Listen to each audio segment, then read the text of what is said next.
The Bride Who Came Too Late. The train lurched to a stop in Willow Creek, Kansas, and Evelyn Hartwell stepped onto a platform empty of everything but wind and broken promises. December 1883 had teeth, sharp enough to cut through wool and hope alike. She clutched the letter that had brought her 2,000 miles from Philadelphia, searching the frozen faces for the husband she'd never met. Instead, a boy emerged from the crowd, 11 years old, maybe 12, with eyes that had already seen too much. "You Miss Hartwell?" he asked, voice flat as the prairie. "I'm Nate Dawson. My pa's dead. Been in the ground since yesterday." Welcome to a story of survival, second chances, and the family we choose when everything else falls apart. If this story moves you, please hit the like button and comment with your city so I can see how far Evelyn's journey travels. Now, let's begin. The words hung in the frozen air between them like something physical, something Evelyn could almost reach out and touch. Dead. The man who had written her 3 careful letters over 4 months, promising her a home and a future far from the Philadelphia boarding house where she'd sewn buttonholes until her fingers bled, gone before she'd ever laid eyes on him. The boy, Nate, stood perfectly still, shoulders squared beneath a coat 2 sizes too large. He didn't look away, didn't fidget. Something in that unnatural stillness made Evelyn's chest tighten. "I'm sorry," she managed, though the words felt inadequate. "I didn't know." Couldn't have known. Nate's gaze shifted to the small trunk at her feet, the only thing she'd brought from her old life. "You got people back east? Someone you can wire?" The question was too practical, too adult coming from a child. Evelyn shook her head slowly. "No, no one." Something flickered across Nate's face. Not quite relief, not quite calculation. "Then I reckon you better come with me." "Come where?" "The homestead, 4 miles northwest." He picked up her trunk before she could protest, smaller frames straining under the weight. "You came all this way. Least we can do is give you a warm meal before you decide what's next." Evelyn glanced back at the train, already taking on coal and water for the journey east. The conductor was watching her with mild interest, probably wondering if she'd be climbing back aboard. She had exactly $17 in her reticule, enough for a ticket partway home, maybe as far as St. Louis. Enough to delay the inevitable return to the boarding house, to Mrs. Fletcher's disapproving mouth and the endless parade of gentlemen's shirts that needed mending. She looked at Nate again. Really looked. The coat wasn't just too large, it was a man's coat, sleeves rolled back in thick cuffs. His boots were wrapped with twine where the soles had separated. And beneath the careful blankness of his expression, she saw exhaustion so profound it seemed to radiate from his bones. "All right," she heard herself say, "show me." The wagon was older than Nate, wood-weathered gray and one wheel wobbling on a bent axle. The horse in the traces looked tired, ribs showing even through its winter coat. Nate helped her up with surprising gentleness, then climbed aboard and took the reins. They rode in silence for the first mile. The prairie stretched out in every direction, brown grass bent flat beneath the lid of gray sky. Snow had fallen recently but hadn't stayed. The ground was hard as iron, the wind sharp enough to make Evelyn's eyes water. "How did he die?" she asked finally. "Pneumonia." Nate kept his eyes on the road. "Started as a cold about 2 weeks back. Got worse fast. Doc came out twice, said there wasn't much to be done but keep him comfortable." A pause. "We tried." "We." "You're not alone out here?" "No, ma'am." The wagon hit a rut and Nate guided the horse around it with practiced ease. "There's 7 of us total. Well, 6 now. 6 children." The number settled over Evelyn like a physical weight. "Your mother?" "Died when Lila was born. That was 18 months ago."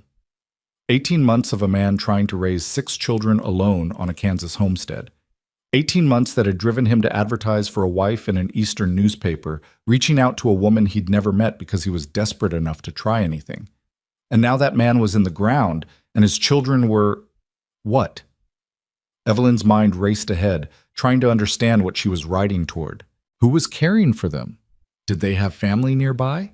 What would happen to the homestead? The 2nd mile passed. Then the 3rd. The landscape remained stubbornly the same. Flat, brown, empty. Just when Evelyn was beginning to wonder if Nate had any real destination in mind, he pointed ahead. There. She followed his gesture and saw it, a cabin rising from the prairie like something carved from the earth itself. Sod walls, shallow roof, a single window that caught the weak afternoon light. Smoke rose from a chimney pipe, at least, but even from a distance, Evelyn could see the structure listing slightly to one side, as if the weight of the sky was too much to bear. As they drew closer, she noticed other details.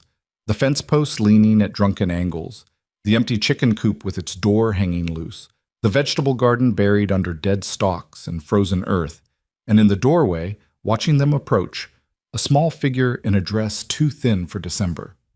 The wagon stopped. Nate set the brake and climbed down, then reached up to help Evelyn.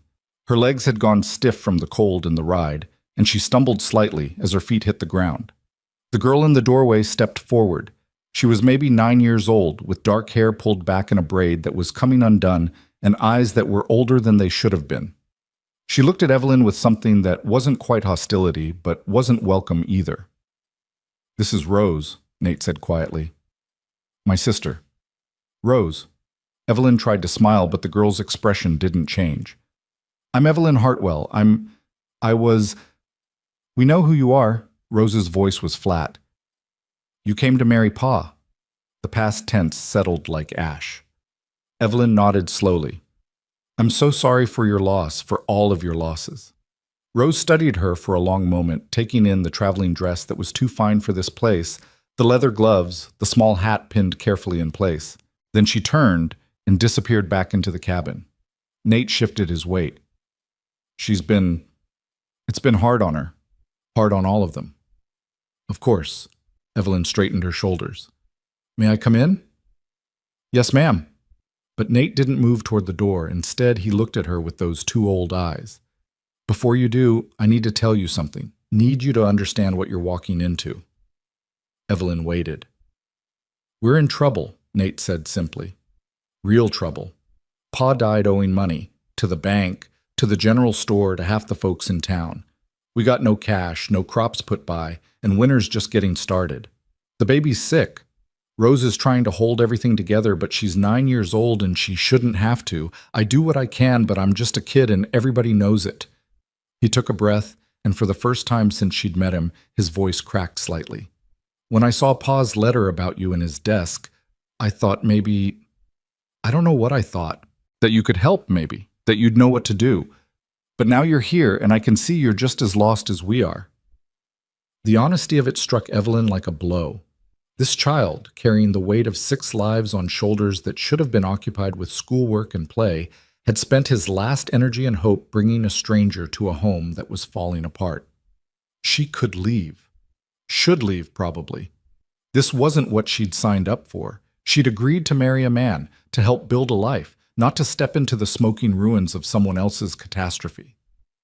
But then she thought about Rose standing in that doorway in a too thin dress, about a baby sick inside, about Nate's voice cracking around the edges of his composure. "Let me see them," she said. "Let me see what we're working with." Something shifted in Nate's expression. Not quite hope, but maybe the possibility of it. He nodded and led her toward the door. The smell hit her first. Smoke and unwashed bodies and something else. Something sour that made her stomach clench. The cabin was a single room, maybe 15 feet square, with a packed earth floor and walls so thin she could see daylight through the gaps in the sod. A cook stove squatted in one corner, its pipe disappearing through the roof. Rough bunks lined 2 walls, covered in blankets that had seen better years. And in every available space, sitting on bunks, huddled near the stove, watching her with wide eyes, were children. Rose stood beside the stove, stirring something in a pot. Evelyn's trained seamstress eye noted the careful patches on her dress, the way the hem had been let down multiple times until there was no fabric left to let.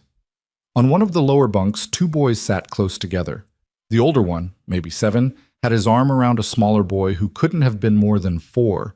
Both wore identical expressions of wary confusion. Near the stove, a girl of perhaps 5 played with a corn husk doll, its face drawn in faded ink. She glanced at Evelyn, then quickly looked away. And in the back corner, In what looked like a makeshift cradle fashioned from a drawer lay the smallest shape of all.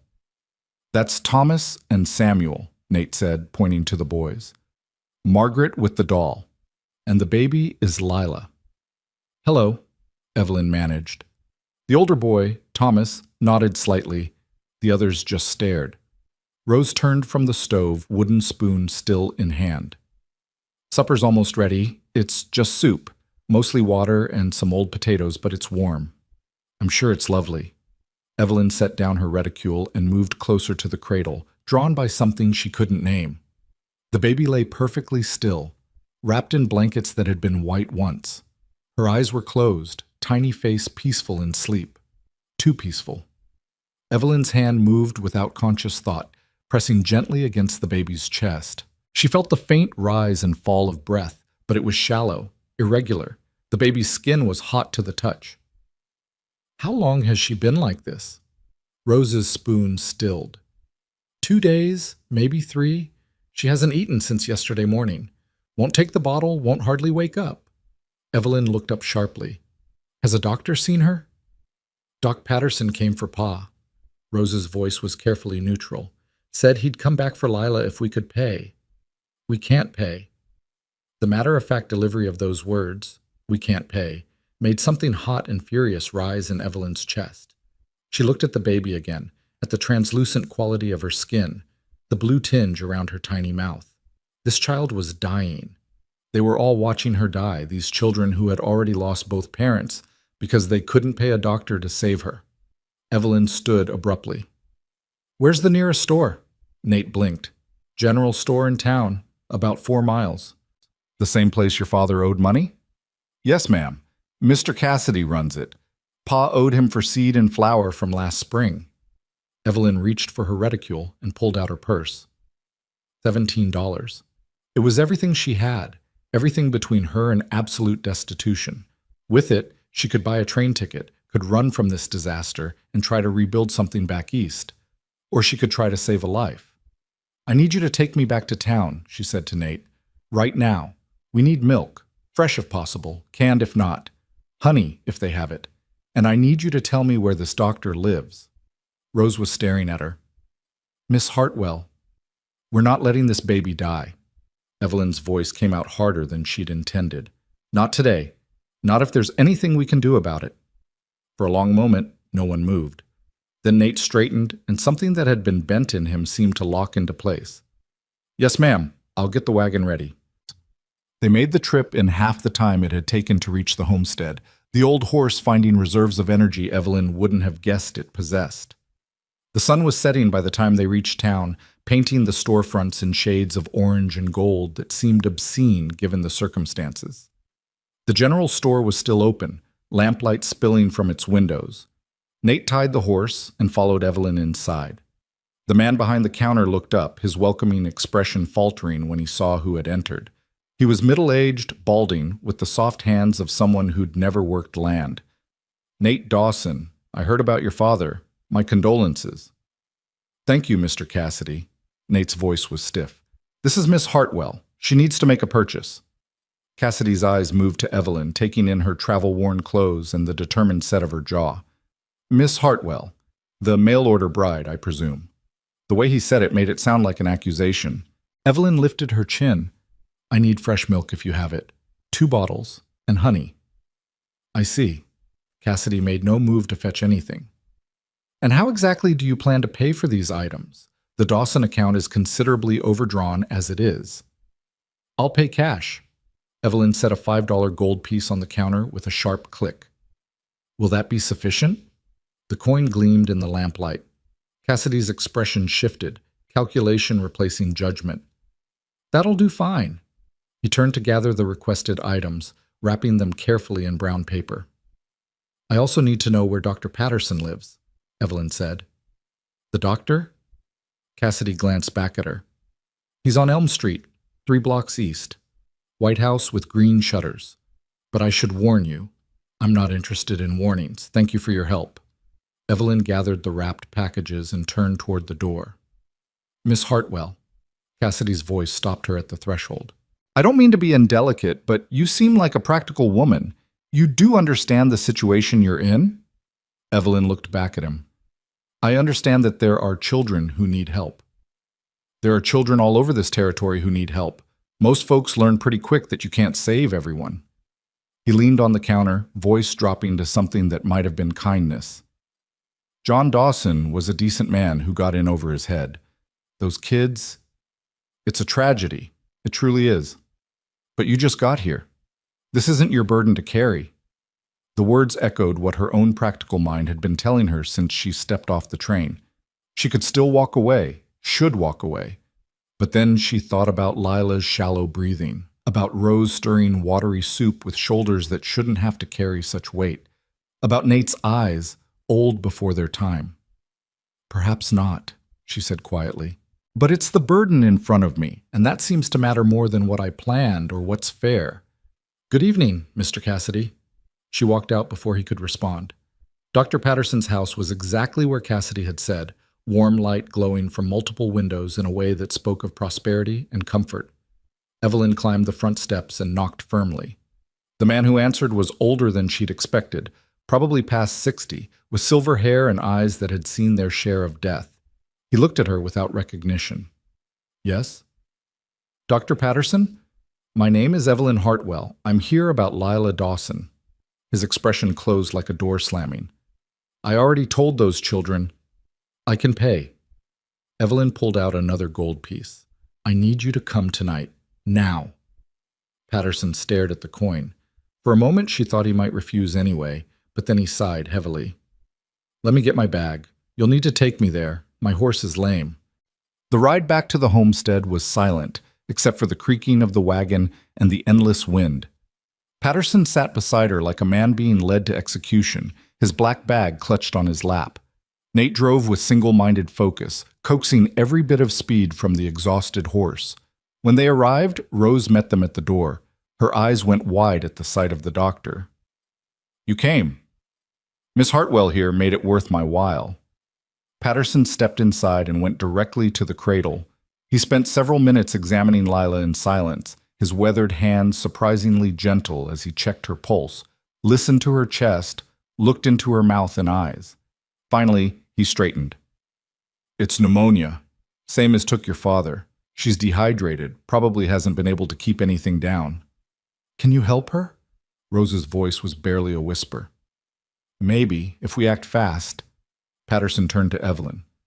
I'll need that milk heated, not boiling, just warm. And we'll need to feed her drop by drop through the night. She's too weak to suckle properly. I'll do it, Evelyn said immediately. It's going to be a long night. She might not make it regardless. Then we'd better get started. The hours that followed blurred together in Evelyn's memory. She sat beside the cradle with Lila cradled in the crook of her arm, using a clean cloth to drip warm milk and honey into the baby's mouth. Most of it dribbled back out at first, but slowly, infinitesimally, Lila began to swallow. Dr. Patterson stayed for the first few hours, showing Evelyn how to hold the baby, how to check for signs of improvement or decline. Rose hovered nearby, her fierce protectiveness warring with exhaustion. The other children eventually fell asleep in their bunks, but Nate stayed awake, feeding the stove to keep the cabin warm. Sometime past midnight, Patterson stood to leave. Keep doing what you're doing. If she makes it through the night, she's got a fighting chance.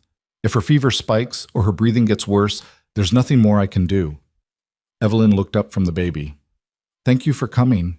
He studied her for a long moment. You're that mail-order bride, the one who was supposed to marry John Dawson. I am. And you're here anyway, spending your own money on children who aren't yours, sitting up all night with a sick baby. He shook his head slowly. You're either the bravest woman I've ever met, or the most foolish. Can't quite decide which. Does it matter? A ghost of a smile crossed his lined face. I suppose not. Good luck to you, Miss Hartwell. Something tells me you're going to need it. After he left, the cabin settled into deep silence, broken only by the whisper of breath and the occasional pop from the stove. Evelyn dripped milk into Lila's mouth, watched the tiny throat work, counted each swallow like a prayer. Rose appeared at her elbow, holding a cup of water. You should drink something. Evelyn accepted it gratefully. The girl sat down beside her, and together they watched the baby's chest rise and fall. Why are you doing this? Rose asked finally. You don't know us. You could have gotten right back on that train. Evelyn considered the question. She'd been asking herself the same thing for hours. I had a sister once, she said quietly, younger than me by 5 years, Sarah. She died when she was 7, scarlet fever. Our mother tried everything, but there wasn't enough money for a real doctor, and by the time she found someone willing to come, she swallowed hard. I watched her die. I was 12 years old, and I couldn't do anything to help her.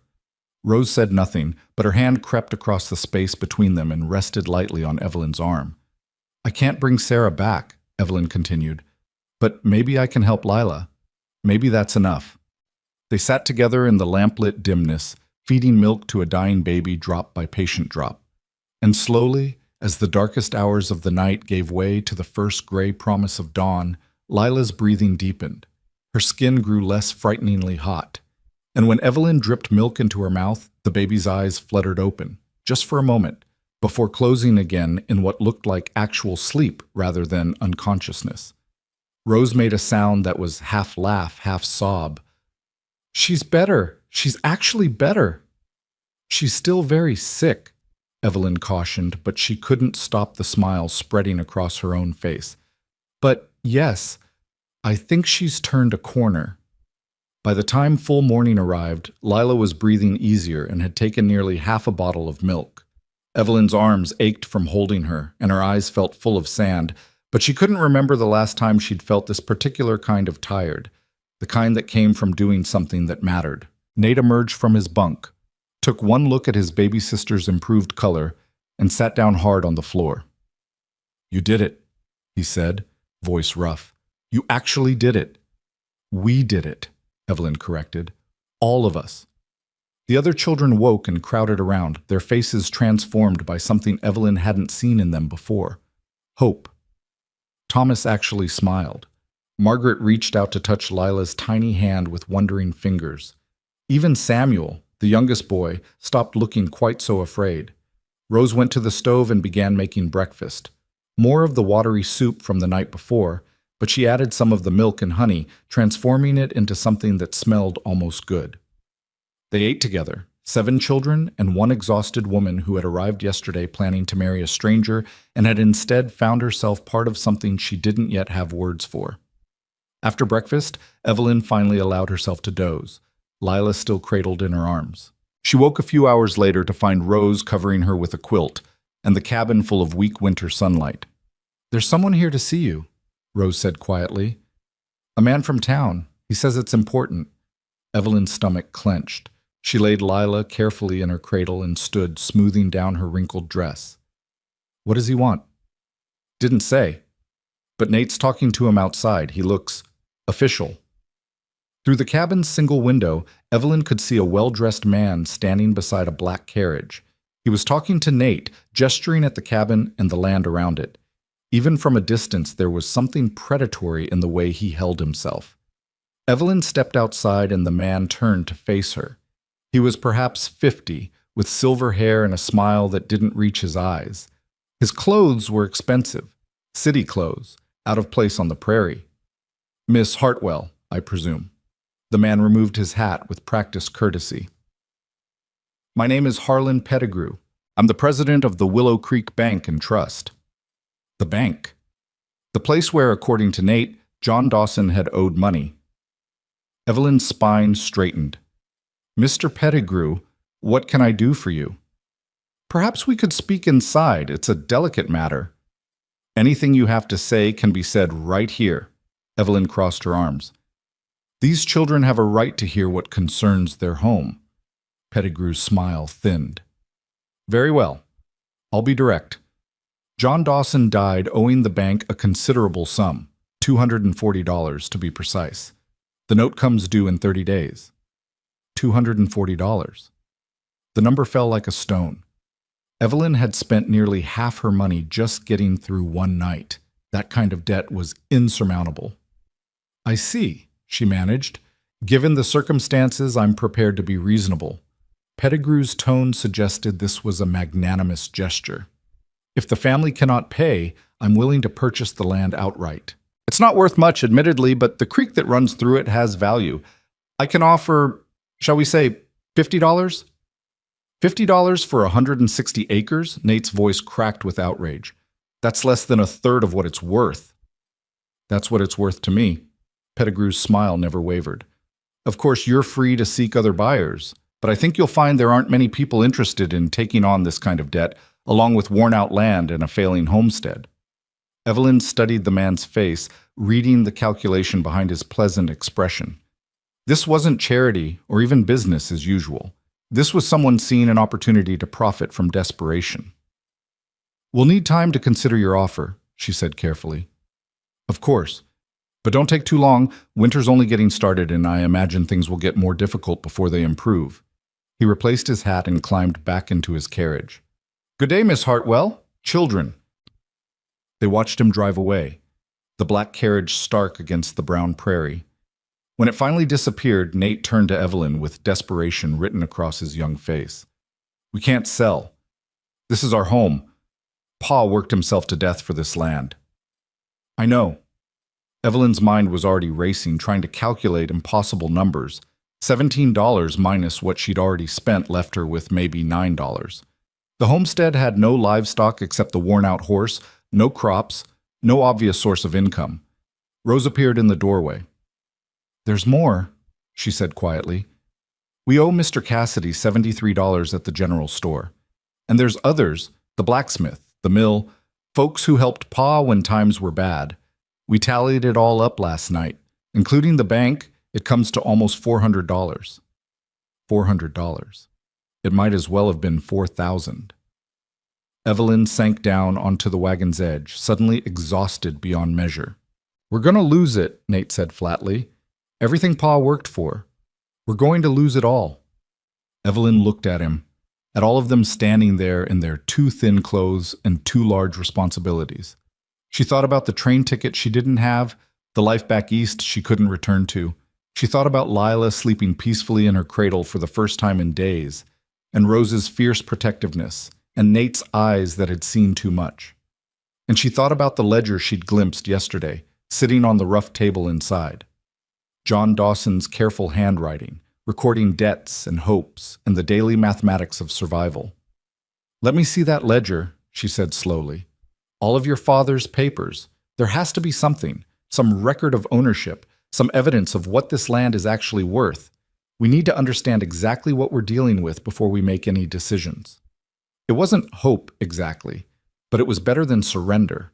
And for now, in this frozen corner of Kansas with winter pressing down and debt piling up, better than surrender was all they had.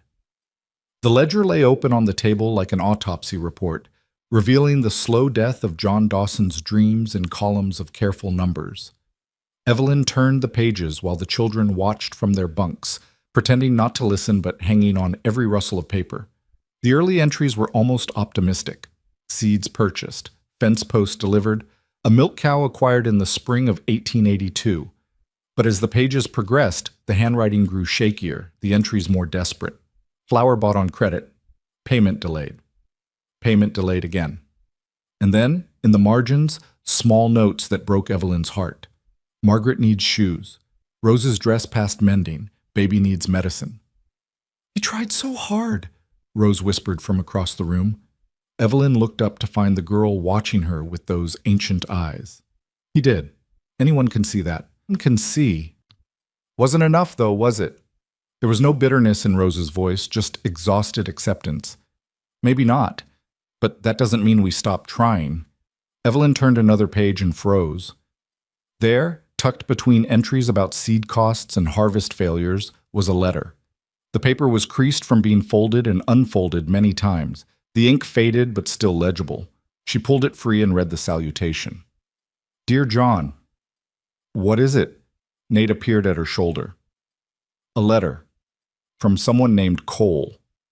Evelyn skimmed the contents, her pulse quickening. "Your father had a brother?" The silence that followed was heavy enough to crush bone. Finally, Nate spoke, his voice carefully neutral. "Had. Past tense." "What do you mean?" "Uncle Cole left years ago, before most of us were born." Rose joined them at the table. "Ma said he and Pa had a falling out over the homestead. Cole wanted to sell it, take the money and go west. Pa wanted to stay, build something. They fought and Cole left. We haven't heard from him since. Evelyn looked back at the letter. It was dated 8 months earlier, postmarked from a place called Redemption, Colorado. The handwriting was rough, unpracticed, but the words carried weight. John, I know it's been a long time.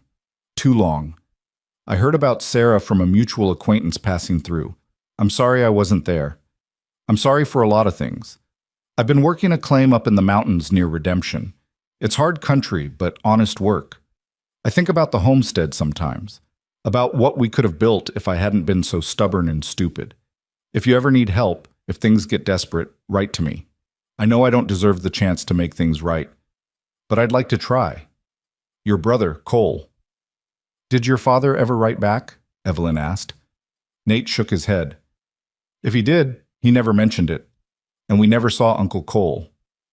Pride, Rose said softly. Pa had a lot of pride. He wouldn't have wanted Cole to see how bad things had gotten. Evelyn carefully refolded the letter. Colorado's a long way. Even if we could get word to him, there's no guarantee he'd come, or that he'd be able to help if he did. So we're back where we started. Nate's shoulders slumped. Owing money we can't pay, facing winter with nothing put by. A knock at the door interrupted them. Evelyn rose to answer it and found herself facing a woman perhaps a decade older than herself, bundled in a worn cloak with a basket over her arm. Behind her stood 2 more women, similarly laden. Miss Hartwell? I'm Martha Green. This is Clara Patterson, the doctor's wife, and Susan Yates. We heard you were here. Evelyn stepped back, uncertain. Please, come in.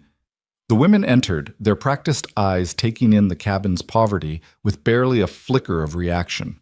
Martha set her basket on the table and began unpacking, a loaf of bread, still warm, a jar of preserves, a cloth-wrapped package that smelled of bacon.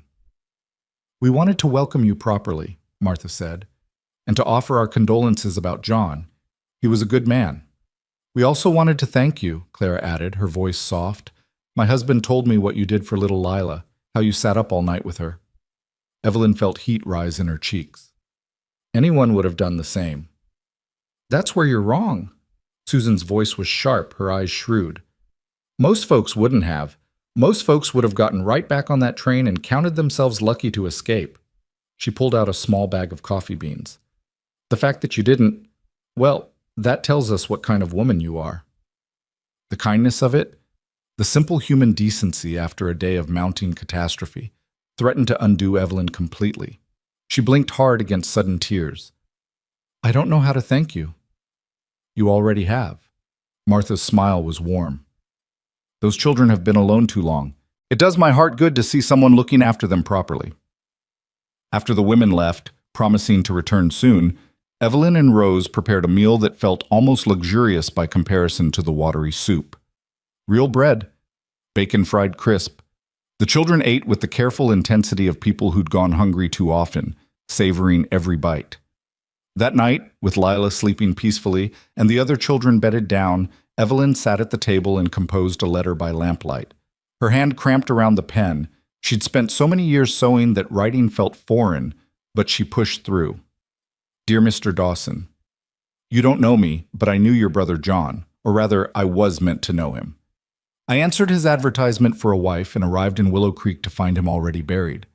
I write to you now because his children are in desperate circumstances. The homestead is drowning in debt, winter is closing in, and I fear they will lose everything your brother worked for unless help arrives soon. I understand there was a falling out between you. I understand you may want nothing to do with this situation, but these children deserve better than to be scattered or sold off piece by piece because the adults in their lives couldn't set aside old wounds. If there is any chance you might help, any possibility of aid, please write back. Time is not on our side. Respectfully, Miss Evelyn Hartwell. She addressed it to Cole Dawson, General Delivery, Redemption, Colorado, and set it aside to mail in the morning. It was a long shot. Less than a long shot. It was desperation dressed up as hope. But it was all she had. The days that followed fell into a rhythm of survival.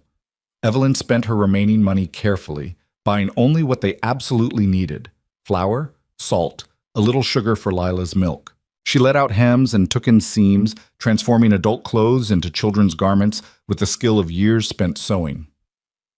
The neighbors continued to help in small ways, a pound of butter here, a basket of turnips there, but Evelyn could see the calculation in their eyes. They were wondering how long she would stay, how long before the reality of the situation sent her running. She wondered the same thing herself, late at night when the wind howled through gaps in the sod walls and the children's breathing was the only sound besides her own doubts.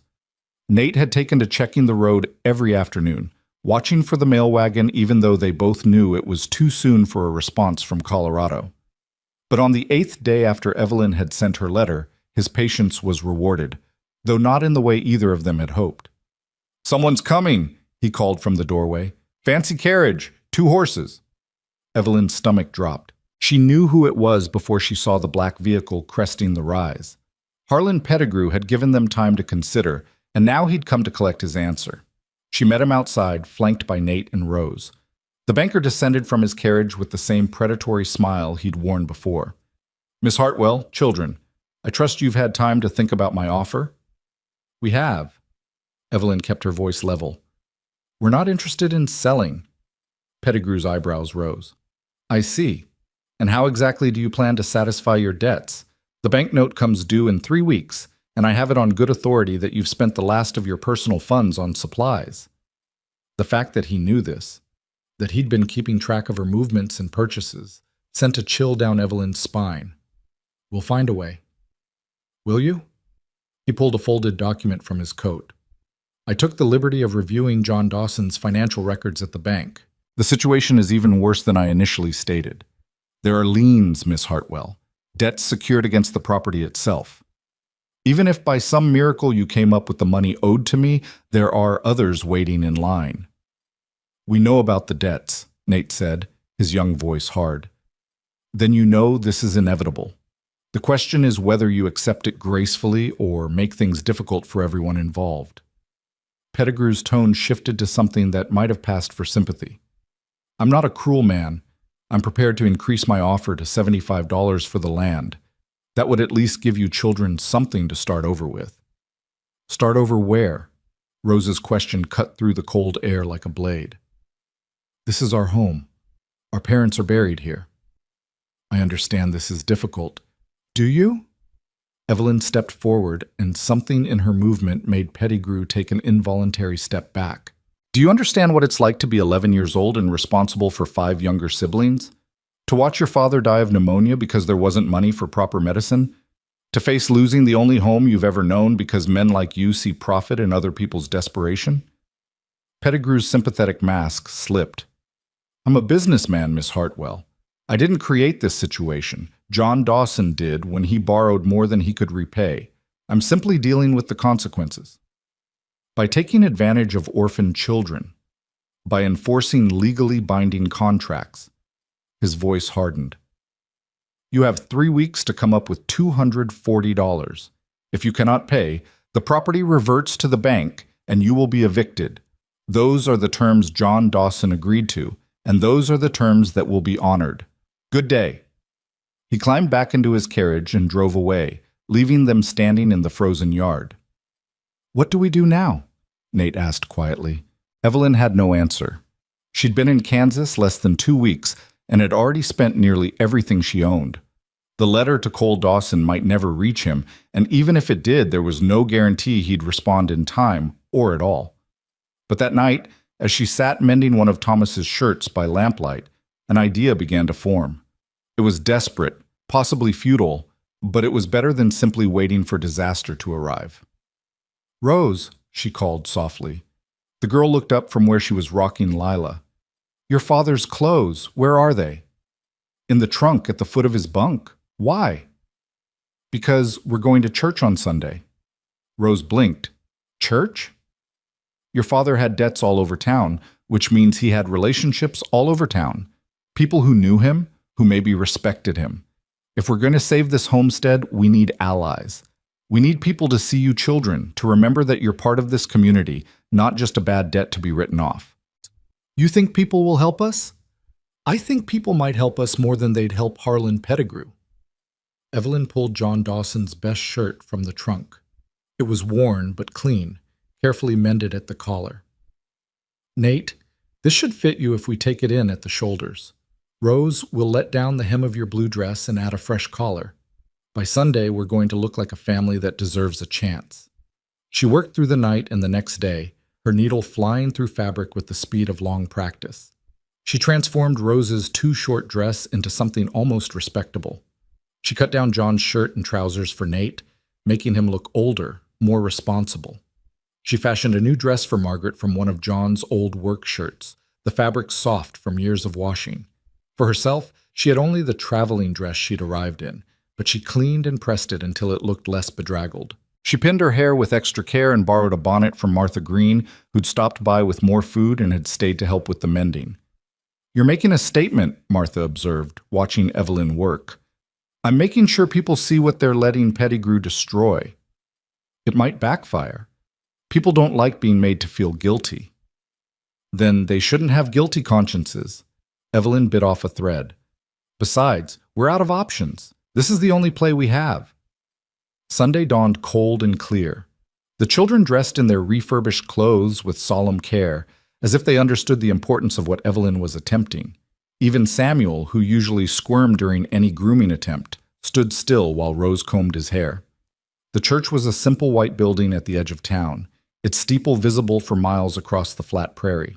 Evelyn had borrowed the wagon and driven them all in, ignoring the stairs as they climbed down and walked up the front steps. Inside, the congregation was already gathered. Conversation died as they entered. Evelyn felt the weight of dozens of eyes, felt the assessment and judgment. She held her head high and led the children to a pew near the front. The service began. Evelyn stood and sat and sang when appropriate, but her attention was on the people around her. She noted who looked at the children with sympathy and who looked away.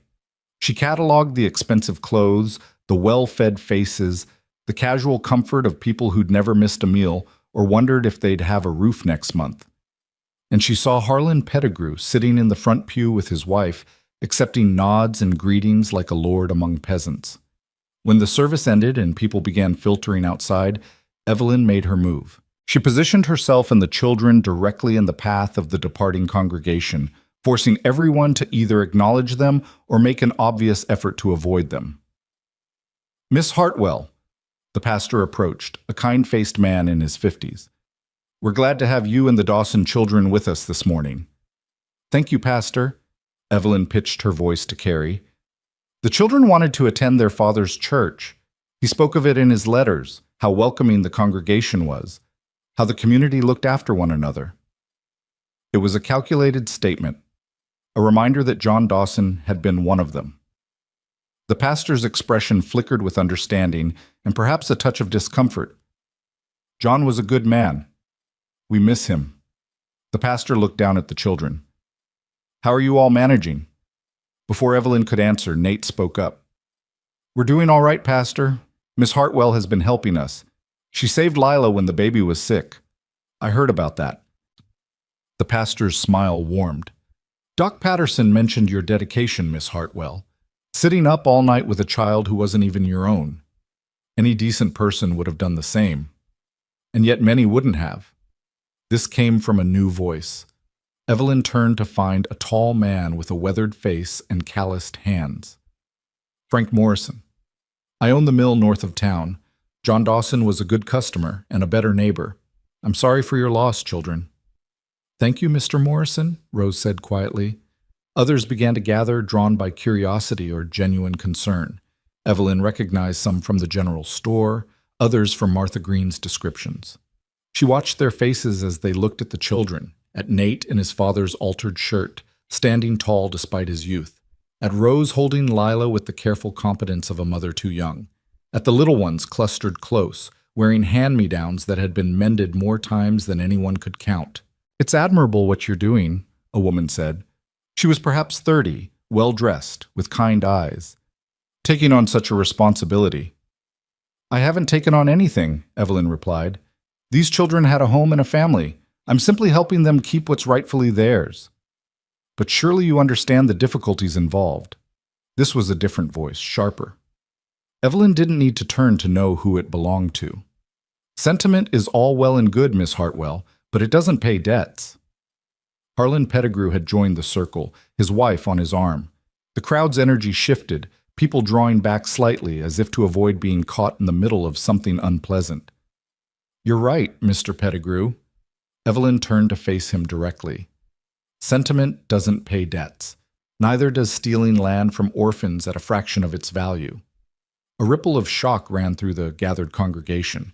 Pettigrew's smile froze. "I beg your pardon? You offered $75 for 160 acres with water rights and an established homestead. I'm no expert on land values, but even I know that's robbery dressed up as charity. Now see here."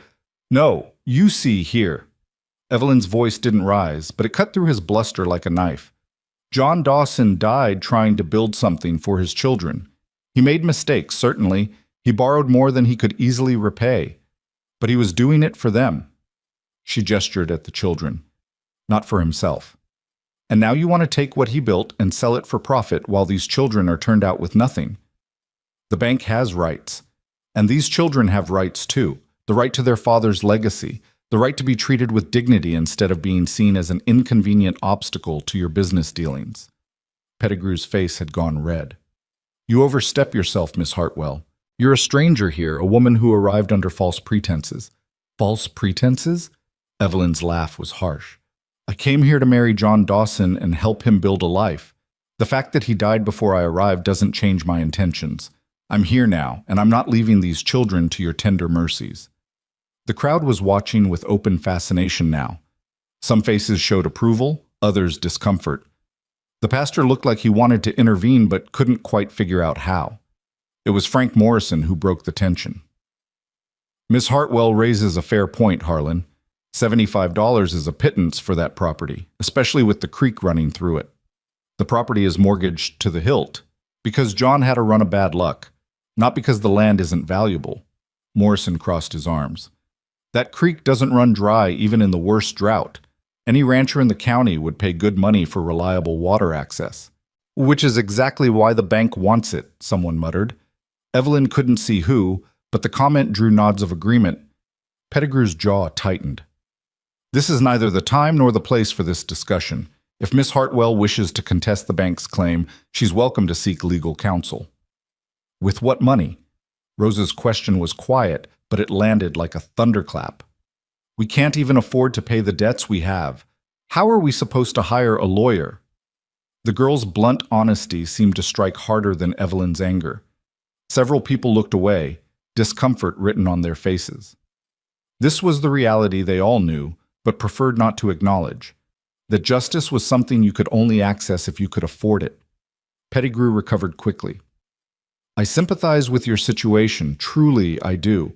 But sympathy doesn't change the facts. The bank note comes due in 2 weeks.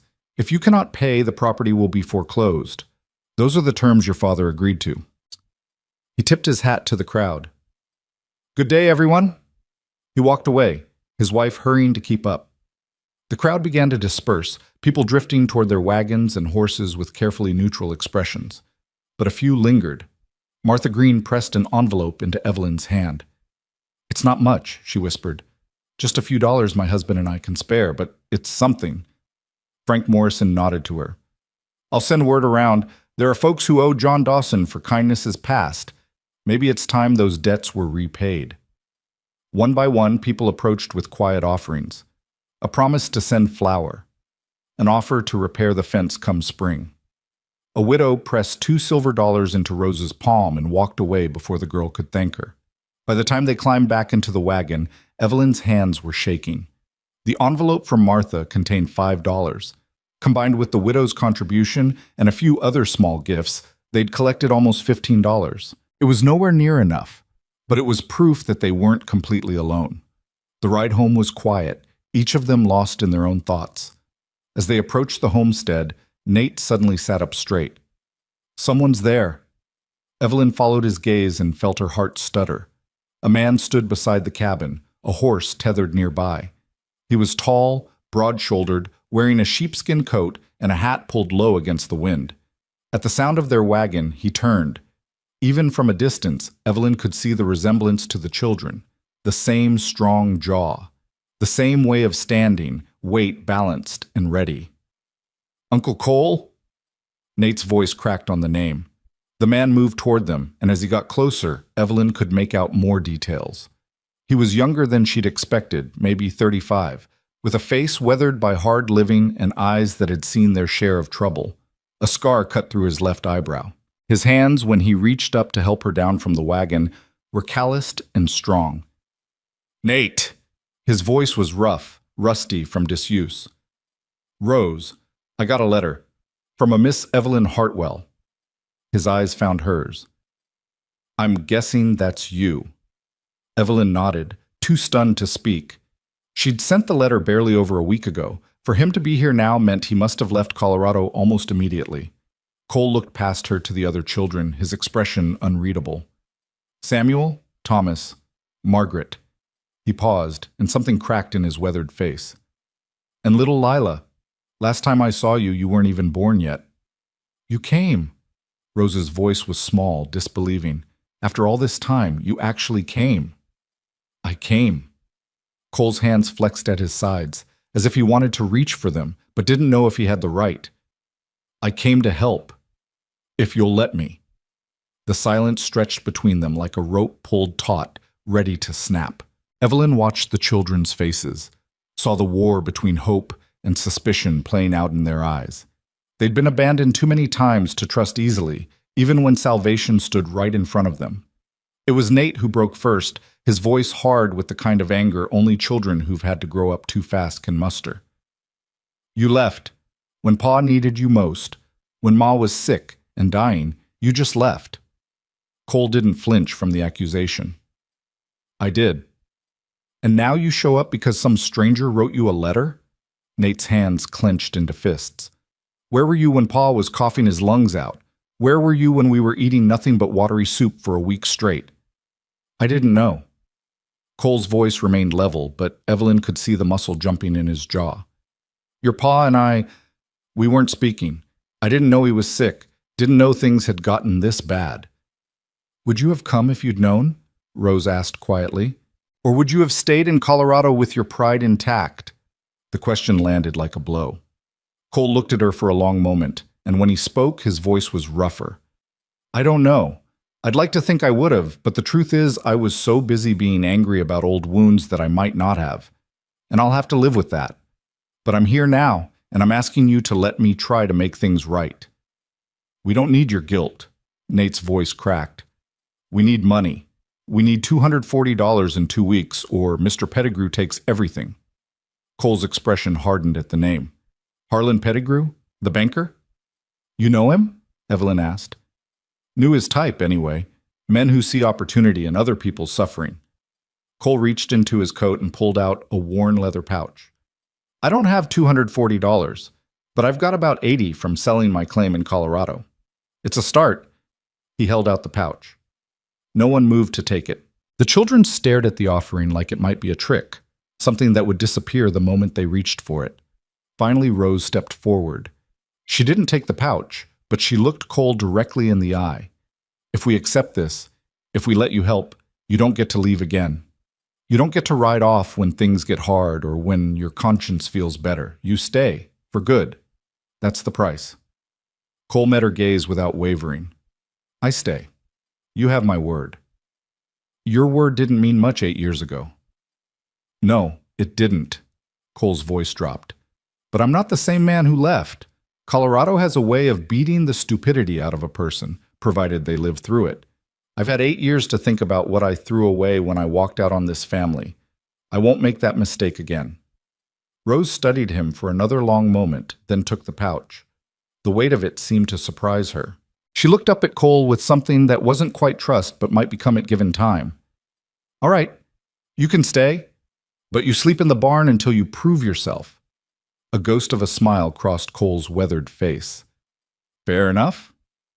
Evelyn had been watching this exchange with growing respect for Rose's steel spine and Nate's protective fury.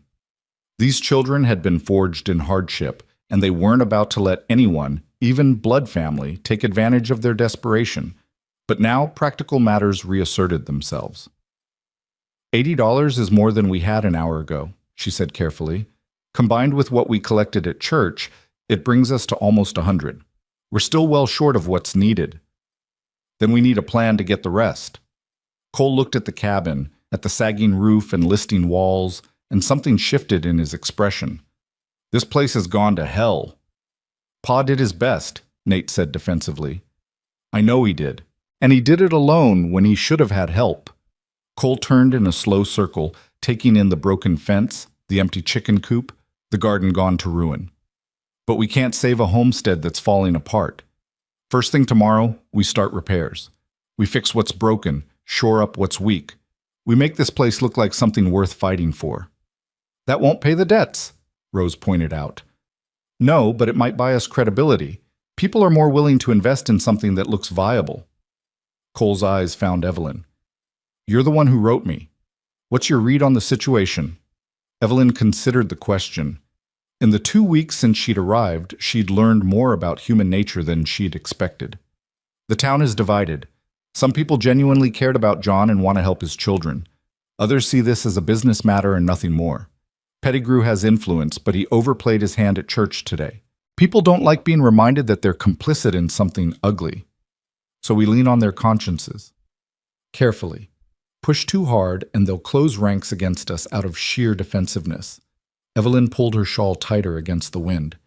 But there might be another angle. Frank Morrison mentioned that the creek on this property is valuable. What if we offer shares in the water rights as collateral for loans? Cole's eyebrows rose. That's actually not a bad idea. Water rights can be worth more than the land itself out here. If we can structure it right, it becomes an investment rather than charity. Will people go for it? Nate asked. Some might, especially ranchers who've had wells run dry. Cole looked at Evelyn with new appreciation. You've got a head for this. Where'd you learn to think like that?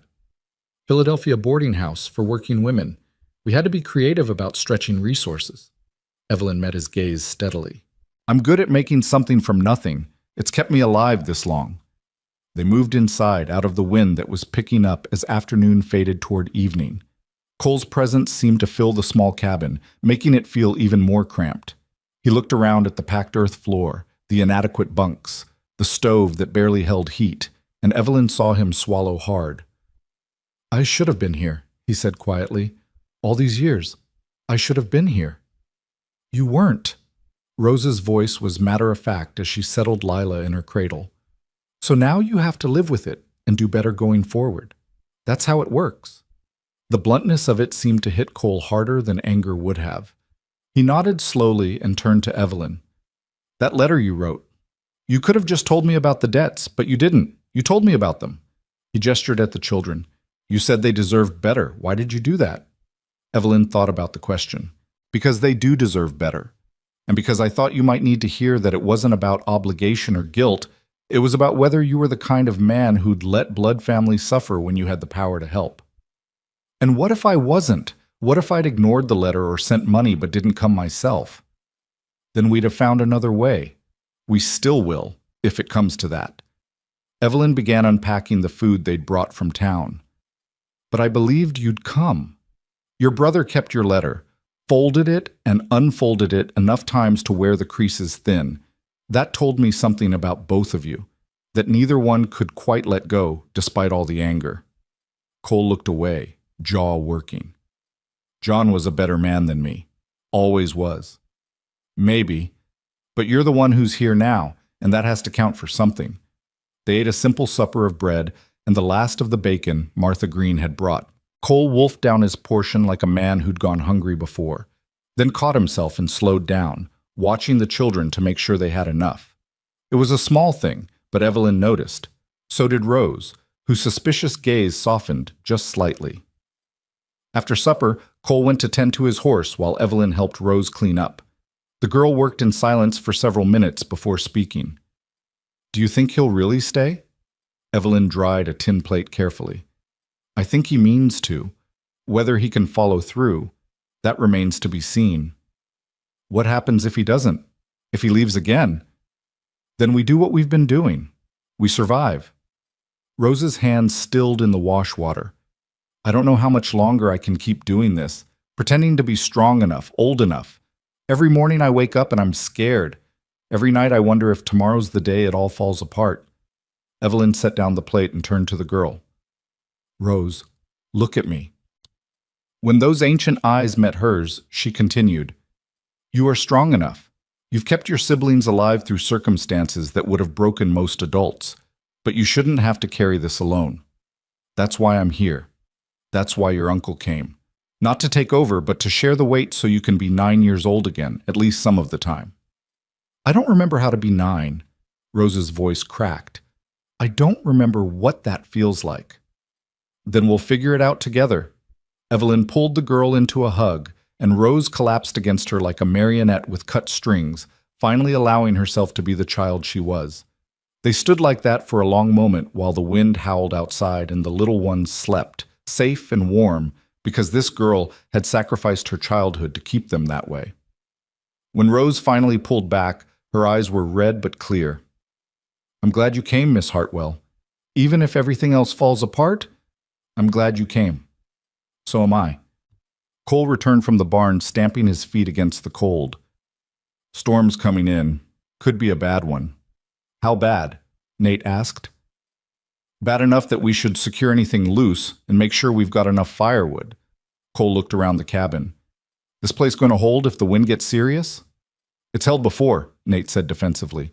That's not what I asked. The boy's shoulders slumped. I don't know. The roof leaks. There's gaps in the walls. If the wind comes from the north, it tears right through. Cole nodded grimly. Then tomorrow we start repairs. Tonight, we just try to stay warm. The storm hit around midnight. Evelyn woke to the sound of wind screaming around the cabin like something alive and furious. The walls shook. The stovepipe rattled. She could feel cold air pouring through cracks she hadn't known existed. Across the room, she heard movement. Cole was up, checking the stove, adding fuel. In the dim firelight, she saw him move to the door and brace it with his shoulder when it started to rattle in its frame. It's going to blow through, he said quietly. Get the children into the center of the room, away from the walls. Evelyn didn't argue. She woke Rose first, and together they roused the others. The children huddled together on blankets in the middle of the floor while the storm raged. Little Samuel cried, and Margaret clung to Rose. Evelyn held Lila close, protecting the baby's head with her hand. Is the cabin going to fall down? Thomas asked, voice small with fear. No, Cole said firmly. He'd moved from the door to the window, which was flexing inward with each gust. Your pa built this place to last. It's weathered worse than this. How do you know? Nate challenged. Because I helped him build it, back before... Cole trailed off.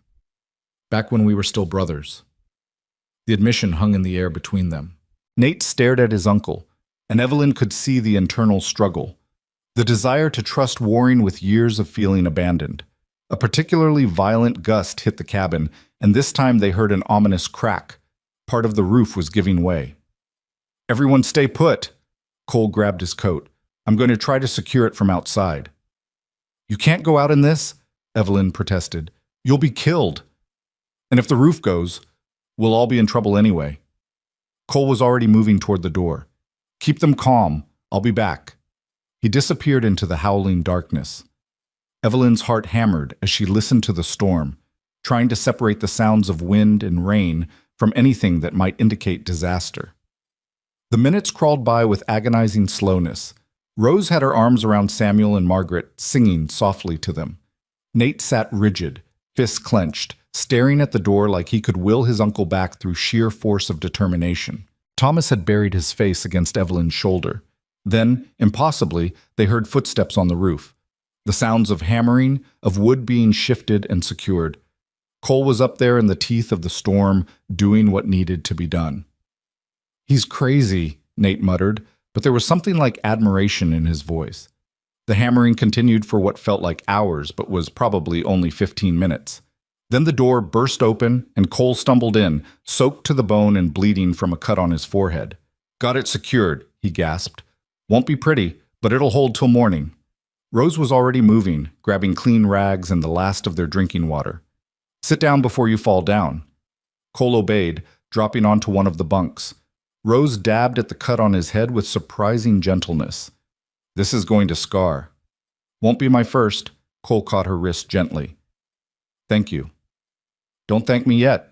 If you've given yourself pneumonia from being out in that storm, I'm going to be very angry with you. Despite everything, Cole smiled. Noted. The storm blew itself out near dawn. When morning finally came, pale and cold, they emerged from the cabin to survey the damage. Part of the roof was indeed torn loose, patched now with boards Cole had scavenged from the barn and nailed down in the dark. The fence had blown over in 3 places. The chicken coop, already in poor condition, had collapsed entirely, but the cabin had held. They'd made it through. Cole stood in the yard looking at the devastation with the calculating eye of someone assessing a job of work. All right, he said finally. Here's what we're going to do. Nate, you're with me. We start with the roof. Do it properly this time. Rose, you and Miss Hartwell take inventory of what we have and what we need. Make a list. Be specific. And us? Thomas asked. Cole looked at the younger boy thoughtfully. You and Samuel collect every nail, every scrap of usable wood from the chicken coop. Margaret, you help your sisters inside. We all work. They fell to it with the kind of desperate energy born of knowing time was running out. Cole and Nate climbed onto the roof with tools salvaged from the barn. Evelyn and Rose went through the cabin and the outbuildings, making careful notes of every resource and every lack. The list, when finished, was daunting. They needed lumber, nails, tar paper for the roof, glass for the window, hinges for the door. They needed a plow for spring planting, seed to put in the ground, chickens to replace the ones that had died or wandered off. They needed winter provisions, flour, salt, sugar, dried beans, coffee. The numbers added up to more than the money they had, more than the money they could reasonably expect to raise. It's impossible, Rose said flatly, looking at the ledger. Maybe, Evelyn studied the figures.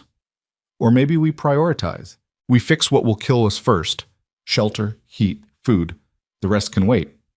And Pettigrew? We deal with Pettigrew when the time comes. One problem at a time. Over the next 3 days, the homestead transformed. Cole worked from dawn to dusk, and Nate shadowed him like a persistent ghost, learning as he went. Together they repaired the roof properly, replacing rotted boards and sealing gaps with pitch. They rebuilt the chicken coop using salvaged wood and borrowed nails. They fixed the fence, at least the sections closest to the cabin. Evelyn watched Cole work and saw that he knew what he was doing. These weren't the hands of a man who'd spent his life avoiding labor. He moved with the competence of someone who'd built things before, who understood how structures went together and what made them strong. Where did you learn all this? She asked him one evening as he came in for supper, hands black with pitch. Mining camp in Colorado. You learn fast or you die. Built my own cabin, helped build half the town. He washed his hands in the basin. Turns out I'm better at building things than I ever was at walking away from them. Then why did you? Cole was quiet for a long moment. Pride, anger, youth. Take your pick. John wanted to stay here, work this land, build something permanent. I wanted adventure, wanted to see what was over the next hill. We fought about it, said things that couldn't be taken back. And then one day I just left. Told myself I'd come back when I'd made my fortune. Prove him wrong about everything. Did you? Make your fortune? No. Mostly I made mistakes and got lucky enough to survive them. He looked at her directly. But I learned some things. Learned that running away doesn't solve anything. Learned that the things you leave behind have a way of haunting you. And I learned that family, real family, is worth more than gold in the ground or pride in your pocket. What made you finally understand that? Time. And watching good men die alone in mining accidents because they had no one to care if they lived or fell. Cole's voice roughened. I didn't want to be one of them. Didn't want to die and have it mean nothing to anyone. Before Evelyn could respond, Nate called from the doorway. Uncle Cole, that board's starting to split. You better come look.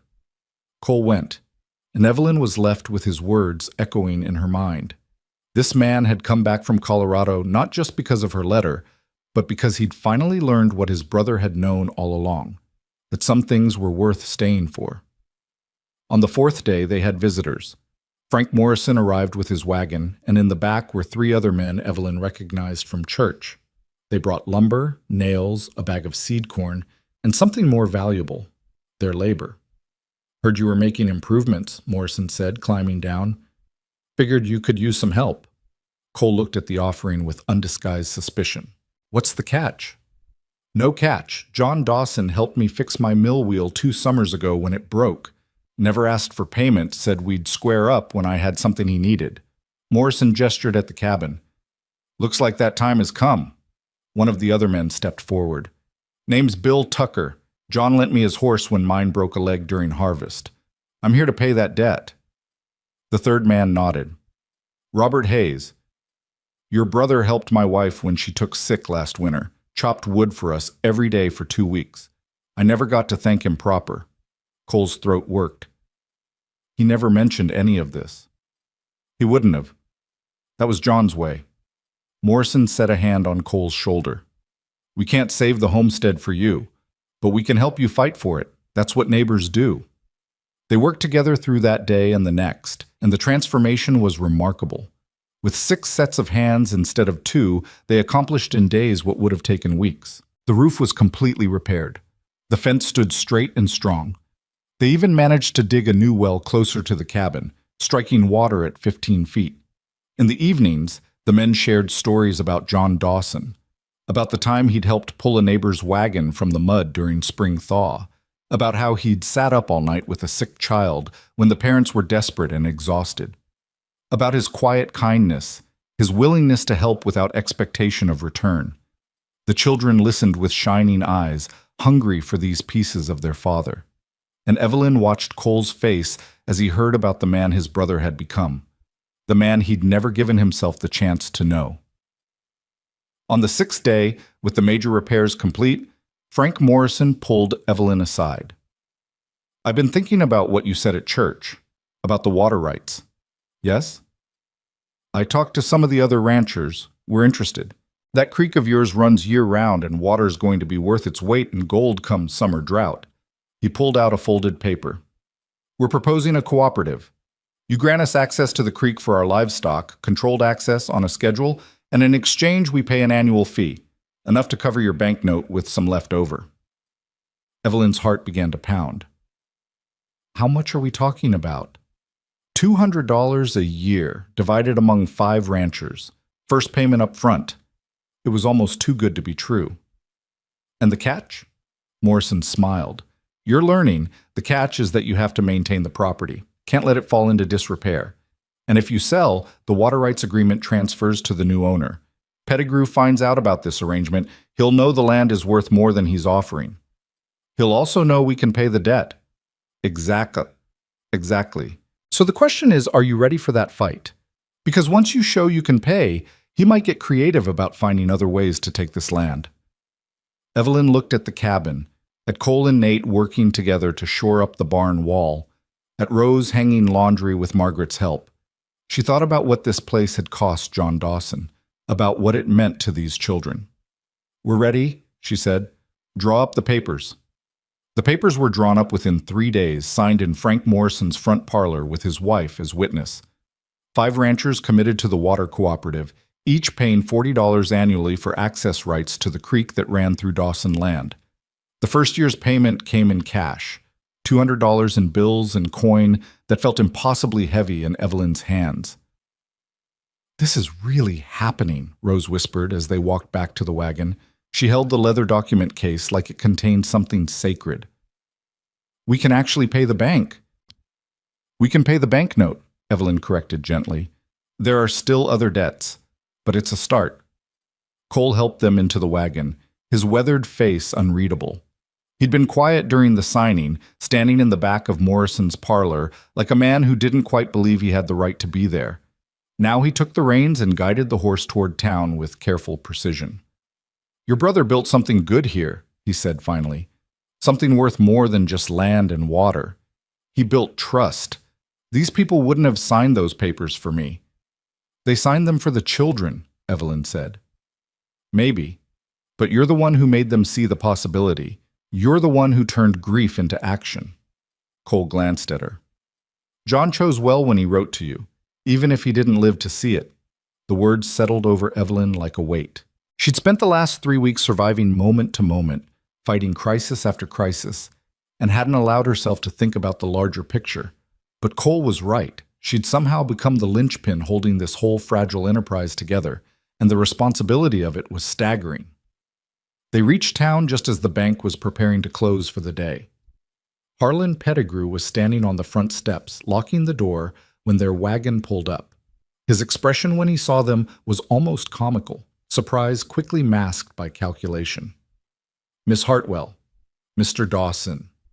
He took in Cole's presence with a flicker of concern. "I wasn't expecting you."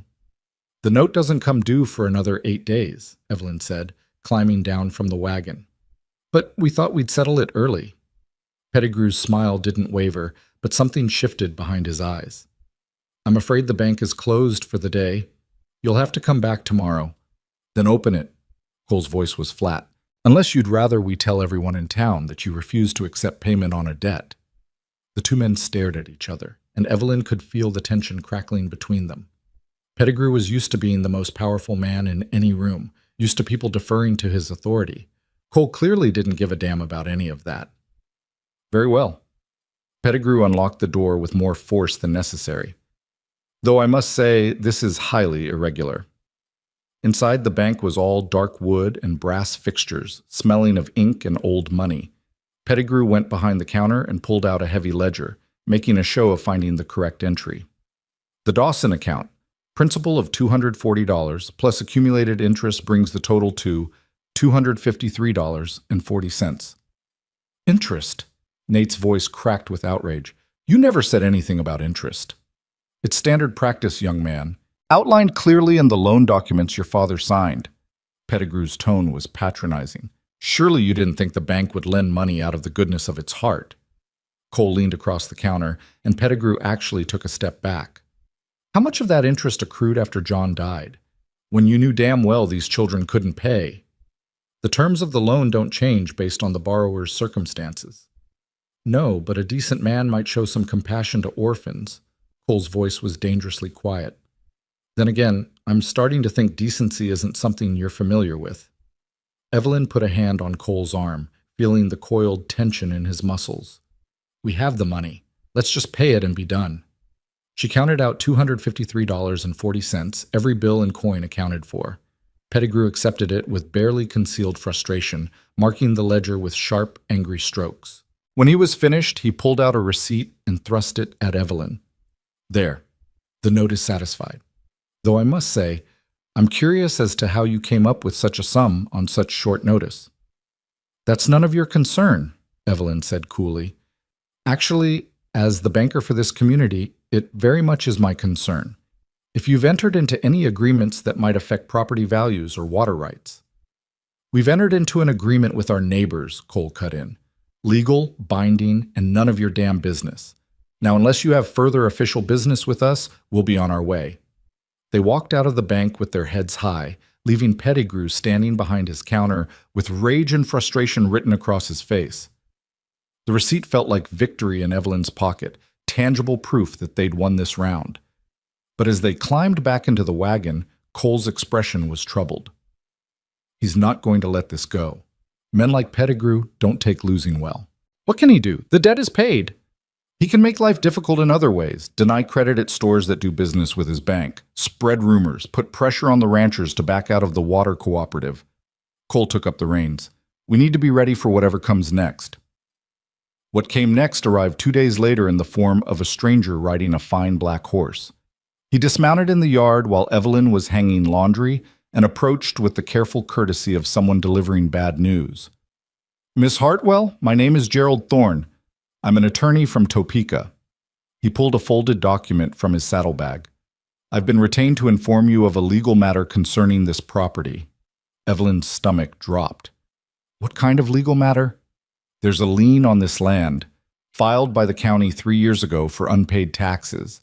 The amount owed is $67, plus accumulated penalties and interest, bringing the total to $92. He handed her the document. "If not satisfied within 30 days, the county has the authority to seize and auction the property." The words seemed to come from very far away. Evelyn stared at the paper in her hands, at the official stamps and legal language that added up to disaster. I don't understand.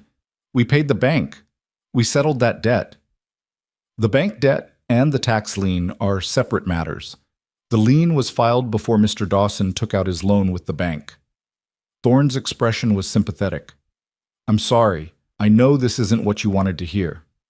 Cole appeared from the barn, took one look at Evelyn's face, and crossed the yard in long strides. What's happened? She handed him the document without speaking. He read it, his jaw tightening with each line. When he looked up at Thorne, his eyes were hard. Who hired you to deliver this? The county doesn't usually send attorneys for collection matters. Thorne had the grace to look uncomfortable.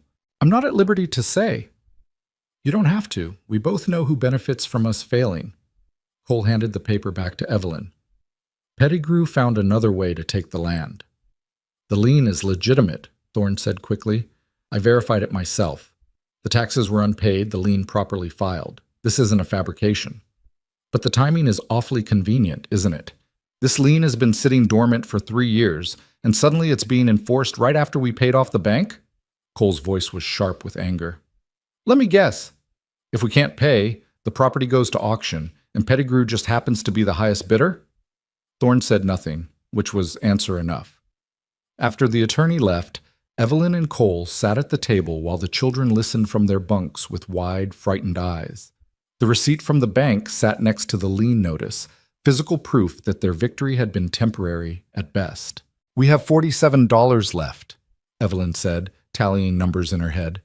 Between what remained from the water cooperative payment and what people gave us at church, that leaves us $45 short.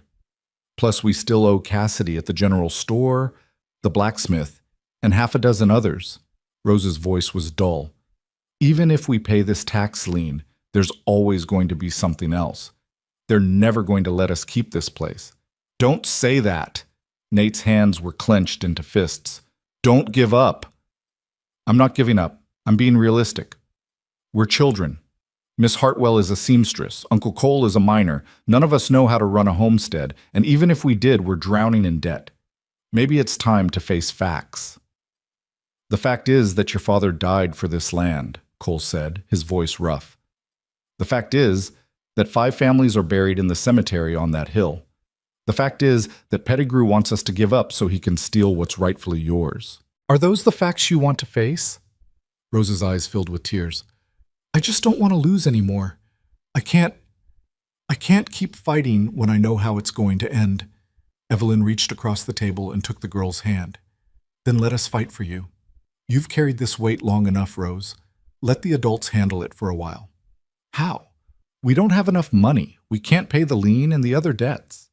Maybe not all at once, but we can buy time. Evelyn looked at Cole. The water cooperative payments will continue. That's reliable income. If we can negotiate extensions on the other debts, show people we have a viable plan. Pettigrew will block us, Cole interrupted. Any merchant who does business with his bank won't extend us credit, and most of them do. Then we find the ones who don't. Evelyn stood, her mind already racing ahead. We go to every person your brother helped. We remind them of what he did. We ask them to give his children the same chance he gave them. That's asking a lot. Yes, it is, but it's all we have. Evelyn met his eyes. Unless you have a better idea. Cole was quiet for a long moment. Then he stood as well. All right, we fight, but we do it smart. We split up, cover more ground. You take the people in town, you're better at talking to them anyway. I'll hit the outlying farms and ranches. Nate, you come with me. Rose, you stay here with the little ones and keep everything running. They spent the rest of the day making a list of everyone John Dawson had helped over the years, piecing together a map of kindness that stretched across the county. The names came from the children's memories, from the ledger's notes, from conversations with Martha Green and the other women who'd brought food. By evening, they had 17 names, 17 possibilities, 17 chances to find the money they needed. Evelyn started her campaign the next morning, dressed in her best traveling suit with her hair pinned up in a way that suggested competence and respectability. She went first to the general store, where Mr. Cassidy looked up from his account books with obvious wariness. Miss Hartwell, I heard about the tax lien. I'm sorry. Are you? Evelyn kept her voice neutral. Sorry enough to extend our credit for essential supplies? Cassidy's expression shifted to discomfort. You know I can't do that. Your account is already overdrawn, and with Pettigrew making noise about anyone who does business with you, so he's already gotten to you. He's my banker, Miss Hartwell, and he holds notes on half the inventory in this store. I can't afford to antagonize him, not with winter coming and shipments getting more expensive. Cassidy's voice held genuine regret. I wish I could help, truly, but I have my own family to think about. Evelyn left without arguing. There was no point. Fear was a powerful motivator, and Pettigrew had wielded it expertly. She had better luck at the milliner's shop, where the proprietor remembered that John Dawson had repaired her storefront after a summer storm had damaged it. She offered $10 toward the tax lien and a promise to spread the word among her customers. The blacksmith, a huge man named Anders Peterson, surprised her by pulling out $20 without being asked. John Dawson loaned me money to buy my first anvil, never asked for it back. This is me paying that debt. Tell the children I'm sorry about their pa. By afternoon, Evelyn had collected $32 in pledges and $12 in cash. It wasn't enough, but it was progress. She was heading toward the church to speak with the pastor when she saw a crowd gathered outside the bank. Her heart sank when she recognized Harlan Pettigrew standing on the steps, holding court like a king addressing his subjects. His voice carried across the street, pitched for maximum audibility. I understand there's been some confusion about the Dawson situation. I want to set the record straight.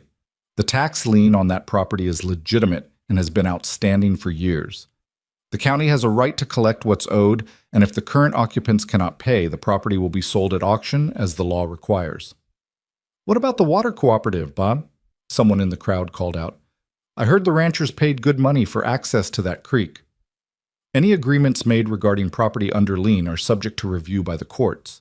If the land is sold at auction, those agreements may not transfer to the new owner. Pettigrew's smile was thin. I wouldn't want anyone to invest money in an arrangement that might not be honored. Evelyn felt rage building in her chest. He was doing exactly what Cole had predicted, undermining the water cooperative, making the ranchers question whether their investment was secure. If they pulled out, the homestead would lose its only reliable source of income. She pushed through the crowd, and heads turned as people recognized her. Pettigrew's smile widened when he saw her approaching. Miss Hartwell, how fortuitous. Perhaps you'd like to address these concerns yourself. Evelyn climbed the steps until she stood level with him, acutely aware of every eye on her. She could feel her pulse pounding, but forced her voice to remain steady. Mr. Pettigrew is right that the tax lien is legitimate. What he's not telling you is that this lien has been dormant for 3 years. 3 years during which John Dawson struggled to keep his family fed and his children healthy. 3 years during which the county made no effort to collect what was owed. The law doesn't have a deadline for collection, Pettigrew interjected smoothly. No, but common decency suggests that you don't wait until a man is dead and his children are orphaned before swooping in to take his land. Evelyn turned to face the crowd directly. John Dawson spent his life helping this community. How many of you are wearing clothes he helped mend? How many of you have eaten food from a garden he helped plant? How many of you have children who played with his children, who shared their toys and their laughter? She could see the discomfort on people's faces, the recognition of truth they'd rather not acknowledge. He gave to this community without asking for anything in return. And now his children need help. And where are you? You're standing here listening to a banker tell you why it's not your problem, why it's better to let the land be sold to the highest bidder, why investing in those children's future is somehow risky when the real risk is becoming the kind of people who let orphans lose their home because helping them might be inconvenient. This is emotional manipulation, Pettigrew said sharply. Business cannot be conducted on sentiment. This isn't business, Evelyn snapped. This is community. Or at least it's supposed to be. John Dawson believed that. He lived it every day of his life. And if you can't see that, if you can't understand why his children deserve the same loyalty he showed all of you, then maybe you're not the community I thought you were. The silence that followed was broken by a voice from the back of the crowd. I'll pledge $5 toward the tax lien. It was Clara Patterson, the doctor's wife, her face set with determination. And I'll match that, called Robert Hayes, the man whose wife John had helped. "Count me in for 10, shouted Bill Tucker. One by one, people stepped forward with pledges. Not everyone. Some melted away into side streets, unwilling to be associated with either side of the conflict. But enough remained, enough to matter. Pettigrew's face had gone red. "You're making a mistake, all of you. When this property goes to auction, if it goes to auction," Morrison's voice cut through the chatter. The rancher pushed through the crowd, his weathered face set in hard lines. "That's not a foregone conclusion, Harlan. Not if the community has anything to say about it. The law says the tax must be paid. It doesn't say who has to pay it or how." Morrison turned to address the crowd. "I'm proposing we take up a collection, right here, right now. Everyone who benefited from John Dawson's help over the years, everyone who believes his children deserve better than being thrown off their land, dig into your pockets and let's see what we can do." Hats were passed. Money clinked as it dropped in, pennies and nickels from people who had little to spare, dollars from those who could afford more. Evelyn watched with a lump in her throat as the community John Dawson had served stepped up to serve his children in return. By the time the hats had made their rounds, they'd collected $63.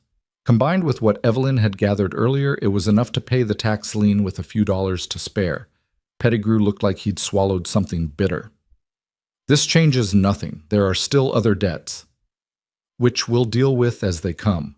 Morrison handed the hat full of money to Evelyn. "One crisis at a time, Harlan. That's how decent people handle things."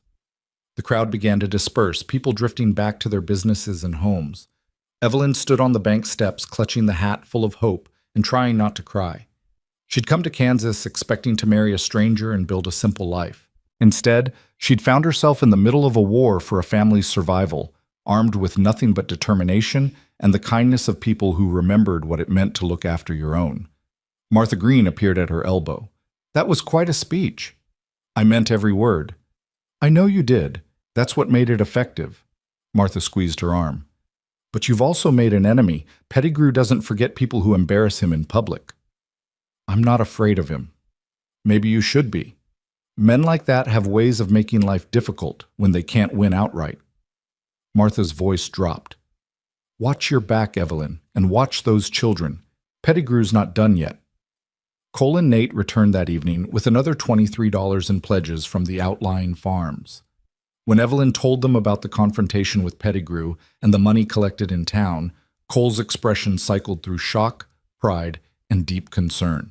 "You made him look like a fool in front of the whole town," he said finally. "That's dangerous." "I made him look like what he is, a man who profits from other people's misery." Evelyn set the money on the table. "And we have enough to pay the tax lien. That's what matters. For now. But Martha's right. He's not going to let this go." Cole paced the small cabin like a caged animal. "We need to think ahead. What's his next move?" "Does it matter?" Rose asked from where she sat holding Lila. "We're always going to be reacting to whatever he does. We can't win that way." "So what do you suggest?" Cole stopped pacing to look at his niece. "I don't know. I'm tired of being afraid. Tired of waiting for the next disaster." Rose's voice cracked. "I want this to be over." Evelyn crossed to the girl and knelt beside her chair. "It will be. Maybe not tomorrow or next week, but it will be. Because we're not giving up and we're not going to let him win. Do you understand me? We're going to save this place." "How can you be so sure?" "Because I've seen what this community is capable of when they remember who they are. And because your father built something here that's worth fighting for, not just land and water, but a legacy of kindness that's still bearing fruit even after he's gone." Evelyn took Rose's hand. "That's stronger than any banker's greed. That's what's going to save us." Rose looked at her for a long moment, then nodded slowly. Some of the tension left her young shoulders, and she leaned into Evelyn's embrace with a sigh that seemed to come from her very soul. That night, after the children were asleep and the cabin was quiet, Evelyn sat at the table going over the numbers one more time. They had enough to pay the tax lien. They had pledges of future payment on the other debts. They had the water cooperative providing steady income. On paper, they were solvent, barely, but solvent nonetheless. But she knew Cole and Martha were right. Pettigrew would find another way to attack. He had resources they couldn't match and influence they couldn't counter. The question wasn't if he'd strike again, but when and how. Cole emerged from the barn where he'd been sleeping, a blanket wrapped around his shoulders against the cold. He sat down across from her without speaking, and they shared a companionable silence. "Thank you," he said finally, "for everything you've done for these kids, for John's memory." "I didn't do it for John. I did it for them." "I know. That's what makes it matter." Cole looked at the sleeping children. "You know what the hardest part of all this is? Knowing that if I'd stayed, if I'd set aside my pride and been here when John needed me, none of this would be happening. Those kids wouldn't have lost both parents. The debts wouldn't have piled up. Everything would be different." "Maybe. Or maybe you both would have killed each other and things would be worse." Evelyn softened her tone. "You can't change the past, Cole. All you can do is show up for the present and try to build a better future. That's all any of us can do." "Is that what you're doing here? Building a better future?" Evelyn thought about the question. "I came here planning to marry a stranger because I was desperate for a different life. I got a different life, just not the one I expected. These children need me. This fight needs me. And maybe I needed them too, needed something to fight for that was bigger than just my own survival." Cole studied her face in the lamplight. "You're a remarkable woman, Evelyn Hartwell." "I'm a stubborn woman who doesn't know when to quit." "Same thing in my experience." Cole stood, preparing to return to the barn. "Get some sleep. Tomorrow we pay the lien and figure out our next move." "Cole?" He paused at the door. "I'm glad you came. I'm glad you stayed. Whatever happens next, I'm glad we're not facing it alone." His silhouette nodded against the darkness. "So am I." They paid the tax lien the next morning at the county office, Gerald Thorne witnessing the transaction with an expression that might have been respect. He counted the money twice, marked the lien satisfied in his records, and handed Evelyn a receipt that felt like a shield against the world. "I hope you know what you're doing," he said quietly as they prepared to leave. "Pettigrew doesn't take defeat well. He'll find another angle." "Let him try." Evelyn folded the receipt carefully. "We're not going anywhere." But Thorne's warning proved prescient sooner than any of them expected. 3 days later, as Cole and Nate were working on reinforcing the barn, a rider came hard up the road. It was Robert Hayes, his face flushed with exertion. "Pettigrew's called in the water cooperative contracts," he said, dismounting in a rush. "Says they were signed under duress and aren't legally binding. He's got that attorney from Topeka backing him up, claiming some technicality about property rights under lien." Cole's face went dark. "Can he do that?" "He's claiming he can, and he's putting pressure on Morrison and the others, threatening to call in loans, deny credit. Half the ranchers are ready to fold just to avoid trouble." Hayes looked genuinely distressed. "I'm sorry. We want to stand with you, but most of us can't afford to fight the bank." After Hayes left, Evelyn sat at the table with the water cooperative document spread before her, reading every line with a seamstress's attention to detail. Rose stood behind her, reading over her shoulder. "There," the girl said suddenly, pointing. "That clause. It says the agreement is binding regardless of liens or encumbrances on the property. Mr. Morrison had it put in specifically." Evelyn read the passage, her pulse quickening. Rose was right. Frank Morrison had anticipated this exact scenario and built protection into the contract. This means Pettigrew can't void the agreements no matter what he claims. "But will the ranchers stand firm?" Cole asked. Hayes made it sound like they're ready to cave. "Then we need to remind them what's at stake." Evelyn stood, decision crystallizing. "Not just for us, but for all of them. If Pettigrew can bully people into breaking legal contracts, no one in this valley is safe from him." She drafted a letter that night, carefully worded to appeal to both self-interest and principle. She reminded the ranchers that the water cooperative protected all of them from future drought, that reliable water access was worth fighting for, that the contract they'd signed was legally sound despite Pettigrew's threats. She reminded them that today it was the Dawson children, but tomorrow it could be any of them who fell afoul of the banker's ambitions. Cole rode out at first light to deliver copies to each of the 5 ranchers personally.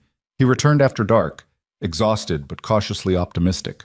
"Morrison's holding firm, says he'll stand up in court if necessary to defend the contract. Anders Peterson, the one who runs cattle north of here, says the same. The other 3 are wavering, but they haven't pulled out yet." "That's something. Evelyn poured him coffee from the pot that had been warming on the stove. Too committed is better than none. Pettigrew won't stop with the water rights. He's escalating. Cole wrapped his hands around the warm cup. I heard things in town. He's been to see the sheriff, suggesting the children aren't being properly cared for, talking about getting the county involved, maybe placing them with other families. The coffee cup froze halfway to Evelyn's lips. He wouldn't. He absolutely would. It's the perfect strategy. He can't take the land directly anymore, so he removes the children and claims the property is abandoned. Then it reverts to the county for unpaid taxes from previous years, gets auctioned, and he buys it for pennies. Rose had been listening from her bunk, pretending to sleep. Now she sat up, her face pale in the lamplight. They'd separate us, put us in different homes. I'd never see Lila again, or Margaret, or any of them. That's not going to happen. Evelyn's voice was fierce. I won't let it happen. How do you stop it? If the sheriff comes, then we make sure he sees children who are well cared for, healthy, and thriving. We make sure there's not a single legitimate reason to question their welfare. Evelyn crossed to Rose and knelt beside her bunk. You listen to me. You and your siblings are not going to be separated. I promise you that. You can't promise that. You're not... Rose stopped, but the unspoken words hung between them. You're not our mother. You're not even family. Maybe not by blood, Evelyn said quietly, but I'm here and I'm staying and I will fight with everything I have to keep this family together. That's a promise I can make and keep. The next few weeks were a masterclass in survival under scrutiny. Evelyn threw herself into making the homestead as presentable as possible. The children were scrubbed until they gleamed, their clothes mended and clean. The cabin was organized, supplies neatly stored, beds made with military precision. She kept detailed records of meals, showing that the children were well fed. She documented their chores, their schoolwork, every aspect of their daily lives that might be questioned. Cole worked from dawn to dusk making improvements. The barn got a new roof. The fence was completed all the way around the property. He even started breaking ground for a spring garden, working the frozen earth with grim determination. Martha Green and the other women rallied around them, visiting regularly to provide witnesses to the children's well-being. The pastor came once a week to give lessons, ensuring the children's education wasn't neglected. It was a community effort to build an unassailable case that these children were exactly where they belonged. But the strain was taking its toll. Rose had stopped sleeping well. Evelyn could hear her moving around at night, checking on the younger children obsessively. Nate had become hypervigilant, watching the road constantly for signs of the sheriff or anyone else who might pose a threat. Even little Margaret had picked up on the tension, clinging more than usual and having nightmares. The breaking point came on a cold February morning when the sheriff finally arrived. He was a weathered man in his 50s named Tom Crawford, and he looked profoundly uncomfortable with his task. Miss Hartwell, Mr. Dawson, I've had complaints about the welfare of the Dawson children. I'm required to investigate. He removed his hat. I don't like this any more than you do, but it's my job. We understand. Evelyn kept her voice level despite her racing heart. Would you like to inspect the premises? Crawford spent an hour going through the cabin, asking the children questions, examining their living conditions. Evelyn watched his face, trying to read his assessment. He was thorough, but not unkind, speaking gently to the younger children and asking Rose about their daily routine. Finally, he emerged from the cabin and stood in the yard, looking out over the property. The improvements were visible everywhere. The repaired buildings, the tended grounds, the evidence of hard work and care. I'll be honest with you, he said finally. When I got the complaint, I expected to find neglect, maybe worse. But these children are clean, healthy, well-fed, and clearly cared for. The cabin is warm and weatherproof. You've got food stored for winter. The kids can read and cipher. He shook his head. I don't see any grounds for intervention. Evelyn felt her knees weaken with relief. Thank you, Sheriff. Don't thank me yet. My report will say the children are fine, but that won't stop whoever's behind this from trying again. And we both know who that is. Crawford put his hat back on. Harlan Pettigrew is a persistent man. He'll find another way. Then we'll deal with it. Cole's voice was hard. Same as we've dealt with everything else he's thrown at us. After Crawford left, Evelyn found herself shaking with reaction. She'd been holding herself together for so long, maintaining the facade of confidence and strength, that the release of tension left her feeling hollowed out. Cole found her sitting on the front step, staring at nothing. He sat down beside her without speaking, and they watched the winter sunset paint the prairie in shades of orange and gold. "I'm tired," she said finally. "I'm so tired of fighting." "I know. Every time we solve one problem, he creates another. It never ends, and I don't know how much more the children can take, how much more any of us can take." She turned to look at him. "What if we can't win? What if he just keeps coming until he wears us down and takes everything?" Cole was quiet for a long moment. "You know what John used to say when we were building this cabin? He'd say, 'One board at a time, one nail at a time.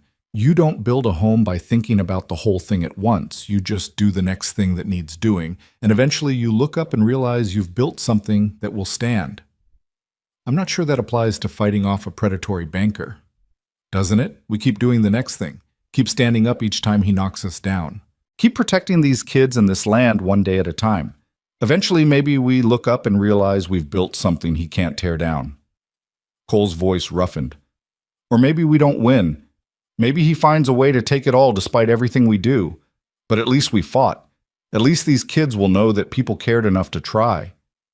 Evelyn leaned her head against his shoulder, drawing strength from his solid presence. "When did you get so wise?"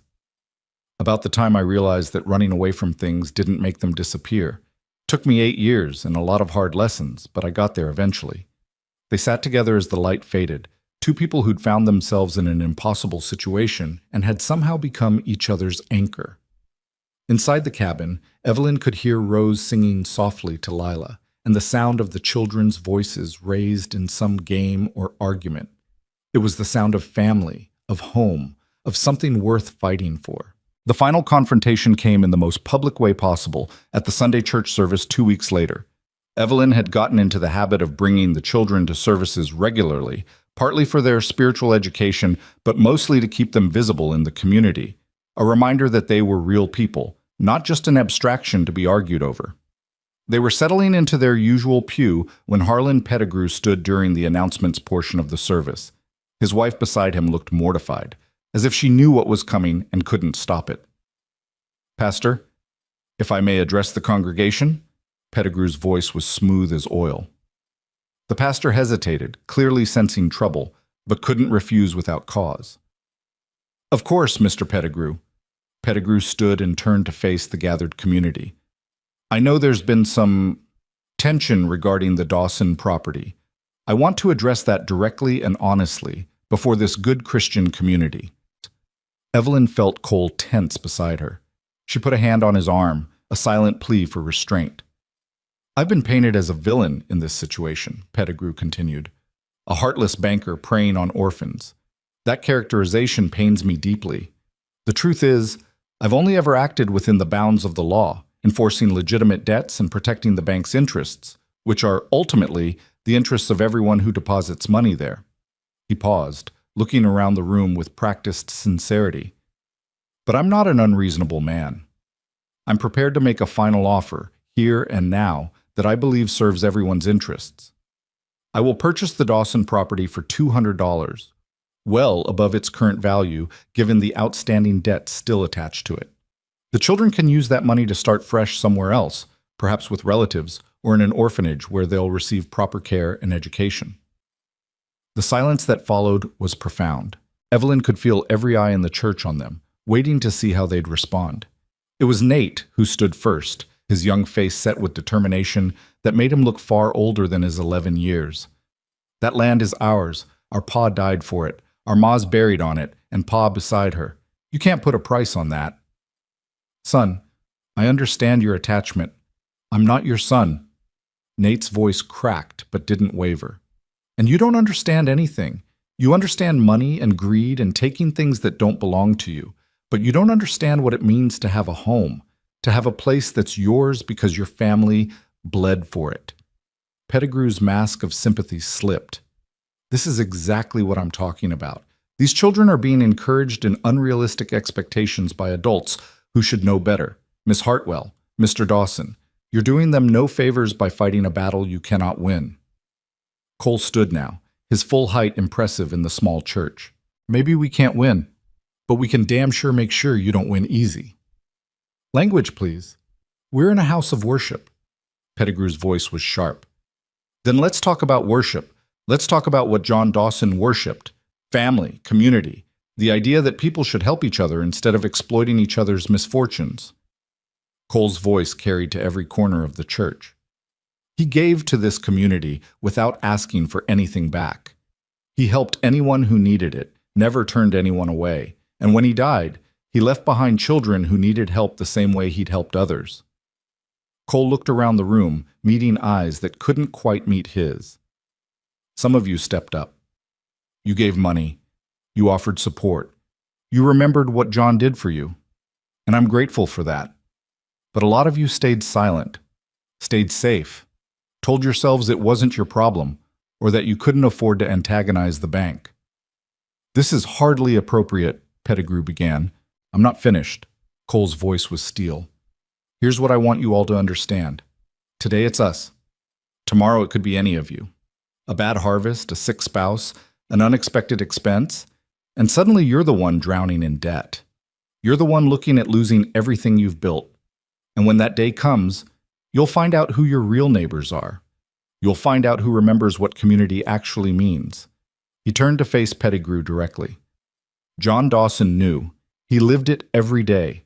And his children are going to keep living it, on that land, in that home, because that's what he would have wanted. Not your $200, not your pity, just the chance to build something that lasts. Evelyn stood beside Cole, and then Rose stood too, holding Lila. One by one, the other children rose until they were all standing together, a united front against the man who wanted to scatter them. We're not selling, Rose said, her voice clear and strong. Not for $200, not for $2,000. That land is our inheritance, our family's legacy, and we're going to fight for it until there's nothing left to fight with. The church was absolutely silent. Even the pastor seemed at a loss for words. Then Frank Morrison stood. The water cooperative stands with the Dawsons. We signed contracts, and we're honoring them. Anyone who wants to challenge that can take it up with my lawyer. Martha Green stood next. The Women's Auxiliary will continue supporting the children however they need. We don't abandon family, and that's what they've become. One by one, people began standing. Not everyone. There were notable exceptions, people whose financial ties to Pettigrew were too strong to break. But enough. More than half the congregation, rising to their feet in silent solidarity. Pettigrew looked around at the standing figures, and for the first time since Evelyn had met him, he looked genuinely shaken. He'd expected to isolate them, to force them into submission through public pressure. Instead, he'd created exactly the opposite. A public declaration of community support that he couldn't fight without alienating half the town. This isn't over, he said, his voice tight with suppressed rage. The law is still the law, and debts are still debts. Then we'll pay them, Evelyn said quietly, one at a time, with the help of people who understand that some things matter more than profit. You wanted a final confrontation, Mr. Pettigrew. You have it, and you've lost. He stared at her, at Cole, at the children standing defiant before him. Then he turned and walked out of the church, his wife hurrying after him. The door slammed behind them with a finality that echoed through the building. The pastor cleared his throat. Well, I think perhaps we should move to prayer. But before he could begin, little Margaret tugged on Evelyn's skirt. Miss Evelyn, does this mean we get to stay? Does this mean we won? Evelyn knelt down so she was eye level with the girl. Yes, sweetheart, I think it does. The weeks that followed felt like emerging from a long winter into unexpected spring. Pettigrew made no further moves against them, his influence in the community damaged by his public defeat. The water cooperative contracts held firm, providing steady income. The remaining debts were negotiated down and put on payment plans that the homestead could actually afford. Cole proved that his promise to stay was genuine. He filed papers with the county to become the children's legal guardian, a process that required testimony from neighbors about his character and commitment. The hearing was brief. The judge took one look at the improved homestead, the healthy children, and the stack of affidavits from community members, and granted the petition without hesitation. But the most significant change was the one that grew slowly between Evelyn and Cole. They'd been partners in crisis, united by necessity and shared purpose. As the immediate threats receded, they found themselves learning each other in quieter ways. The way he always made sure she had coffee in the morning before he started his work. The way she mended his clothes without being asked, her skilled fingers repairing tears and worn spots. The way they fell into conversation in the evenings, talking about everything and nothing while the children slept. Spring came early that year, melting the last of the winter snow and bringing the prairie back to life. Cole and Nate broke ground for planting, working side by side with an ease that spoke of growing trust. Rose had started smiling more, the weight of responsibility finally shared enough that she could remember what it felt like to be a child. The younger ones were simply thriving, Lila growing plump and healthy, Margaret's nightmares fading, Thomas and Samuel roughhousing with the kind of energy only truly secure children could muster.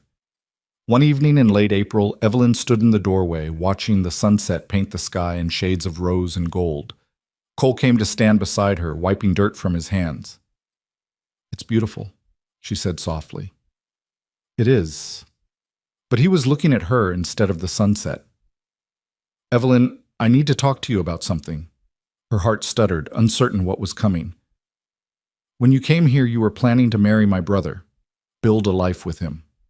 Cole's voice was rough. "That didn't happen, and you ended up fighting battles that weren't yours, caring for children you had no obligation to, nearly bankrupting yourself to save a family you'd never met." "I don't regret any of it." "I know you don't. That's part of what I'm trying to say." He turned to face her fully. "You could leave tomorrow. Go back east, start the life you were supposed to have. But I'm hoping you won't. I'm hoping you'll stay. Not as the woman who came too late, but as someone who chose to be here. Someone who belongs." Evelyn's breath caught. "Cole, what are you asking?" "I'm asking if you'd consider making this permanent. Not out of obligation or necessity, but because, He paused, choosing his words carefully. "Because somewhere in all this fighting and struggling, I fell in love with you. With your strength and your stubbornness and the way you never give up on anything worth fighting for. And I know I'm not the man you planned to marry. I'm rough around the edges, I've got a past full of mistakes, and I can't offer you anything fancy or easy. But I can offer you a home, a family, and a man who'll stand beside you through whatever comes next." Evelyn felt tears prickling at her eyes. "You're right. You're not the man I planned to marry, but you're the man I want to marry. The one who came when I called, who fought for his family, who proved that sometimes the best things in life are the ones we never saw coming." Cole's face broke into a smile that transformed his weathered features. "Is that a yes?" "That's a yes." She laughed through her tears. "I'll marry you, Cole Dawson. Not because I need rescuing or because these children need a mother, but because I choose you. I choose all of this." He kissed her then, gentle and reverent, and Evelyn felt something settle in her chest that she hadn't even realized was unsettled. This was home. Not the place or the land, but the people. The family she'd found in the most unexpected way possible. Behind them, the cabin door creaked open. "Are you kissing?" Margaret's voice was delighted. "Does this mean Miss Evelyn is staying forever?" Cole pulled back, his arm still around Evelyn's waist. "If she'll have us, yes." The children poured out of the cabin in a rush of noise and excitement. Rose's smile was the widest Evelyn had ever seen. Nate actually whooped with joy. The little ones danced around them, asking a dozen questions at once. "Can we have a wedding?" Margaret demanded. "Will you wear a pretty dress?" Samuel wanted to know. "Does this mean Uncle Cole gets to sleep inside instead of the barn?" Thomas asked, practical as always. Evelyn laughed, overwhelmed by their enthusiasm. "Yes to all of it. Yes to the wedding, yes to the dress, and yes, your uncle gets to come in from the barn." "Finally," Rose said with feeling. "It's been ridiculous, making him sleep out there when there's room inside." "There wasn't room before," Cole protested. "There is now. We'll figure it out. We always do." Rose took Lila from Evelyn's arms and settled the baby on her hip. "When's the wedding going to be?" Evelyn looked at Cole, seeing her own joy reflected in his eyes. "Soon," she said, "as soon as we can arrange it."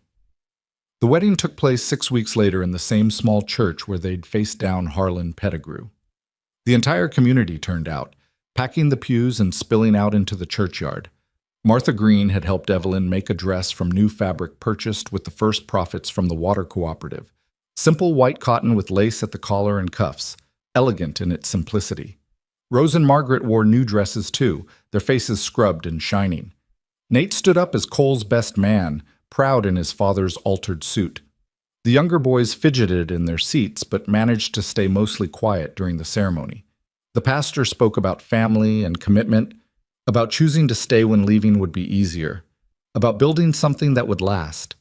Evelyn barely heard the words, too focused on Cole's calloused hands holding hers, on the promise in his eyes that echoed the one she was making. When they were pronounced husband and wife, the church erupted in cheers. They walked back down the aisle together, not as strangers brought together by necessity, but as partners who'd chosen each other through everything life had thrown at them. The celebration afterward was simple but joyful. Frank Morrison had donated a side of beef. The women of the church had baked enough food to feed everyone twice over. There was music and dancing, children running wild in the churchyard, adults laughing and talking and celebrating a wedding that felt like more than just two people joining their lives. It felt like a community healing, like a declaration that kindness and mutual support could prevail over greed and isolation.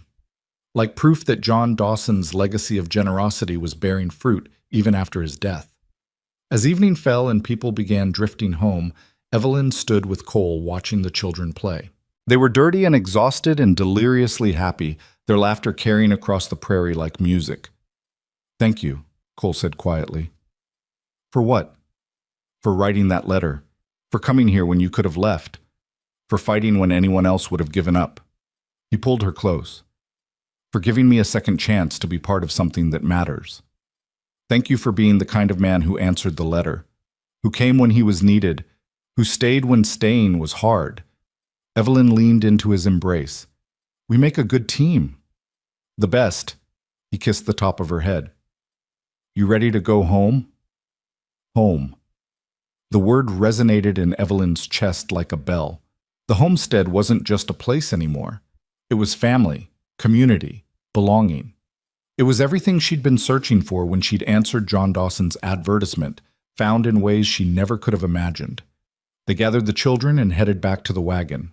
As they drove through the gathering dusk, Evelyn looked back at the church one last time.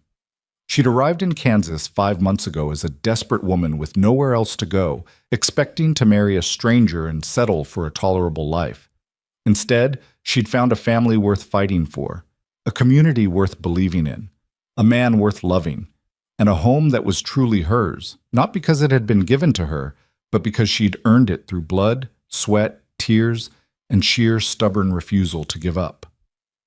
The homestead came into view as the last light faded from the sky, and Evelyn felt her throat tighten with emotion.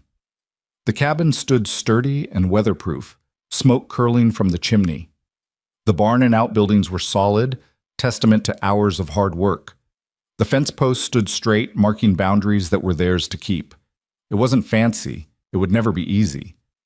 But it was home, and it was theirs, and that was more than enough. Cole helped her down from the wagon, and together they watched as the children raced inside, already arguing about who got which bed now that the sleeping arrangements were changing. Their voices drifted out through the open door, full of life and joy and the casual confidence of children who knew they were safe. "You know what the best part is?" Evelyn asked. "What's that?" "In every version of this story I imagined, I was the one being rescued, the mail-order bride finding salvation through marriage." She smiled up at him. "But that's not what happened at all. We rescued each other, all of us." Cole wrapped his arms around her, and they stood together in the gathering dark, listening to the sounds of their children settling in for the night. Tomorrow would bring new challenges. There would always be challenges. But they'd face them together as a family, with the kind of strength that came from choosing each other every single day. Evelyn Hartwell had come to Kansas to marry a man she'd never met. Instead, she'd found 6 children who needed a mother, a community that needed reminding of its better nature, and a man who'd spent years running from home before finally learning what it meant to stay. She'd come too late to meet her intended husband, but she'd arrived exactly when she was needed to become part of something far more important than she'd ever dared to dream.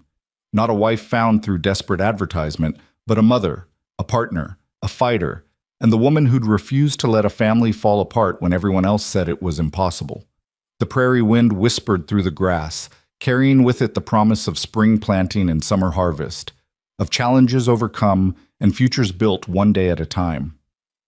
Inside the cabin, someone lit a lamp, and warm light spilled out into the darkness like welcome. Evelyn took Cole's hand and led him inside, toward the family and the life they'd fought so hard to claim. The door closed behind them with a soft click, shutting out the cold and the darkness and the battles they'd already won. Tomorrow would come with its own trials. But tonight, in this moment, they had everything that mattered: each other, their children, and a home that had been earned through love, sacrifice, and the stubborn belief that some things were worth fighting for no matter the cost. It was enough. More than enough. It was everything.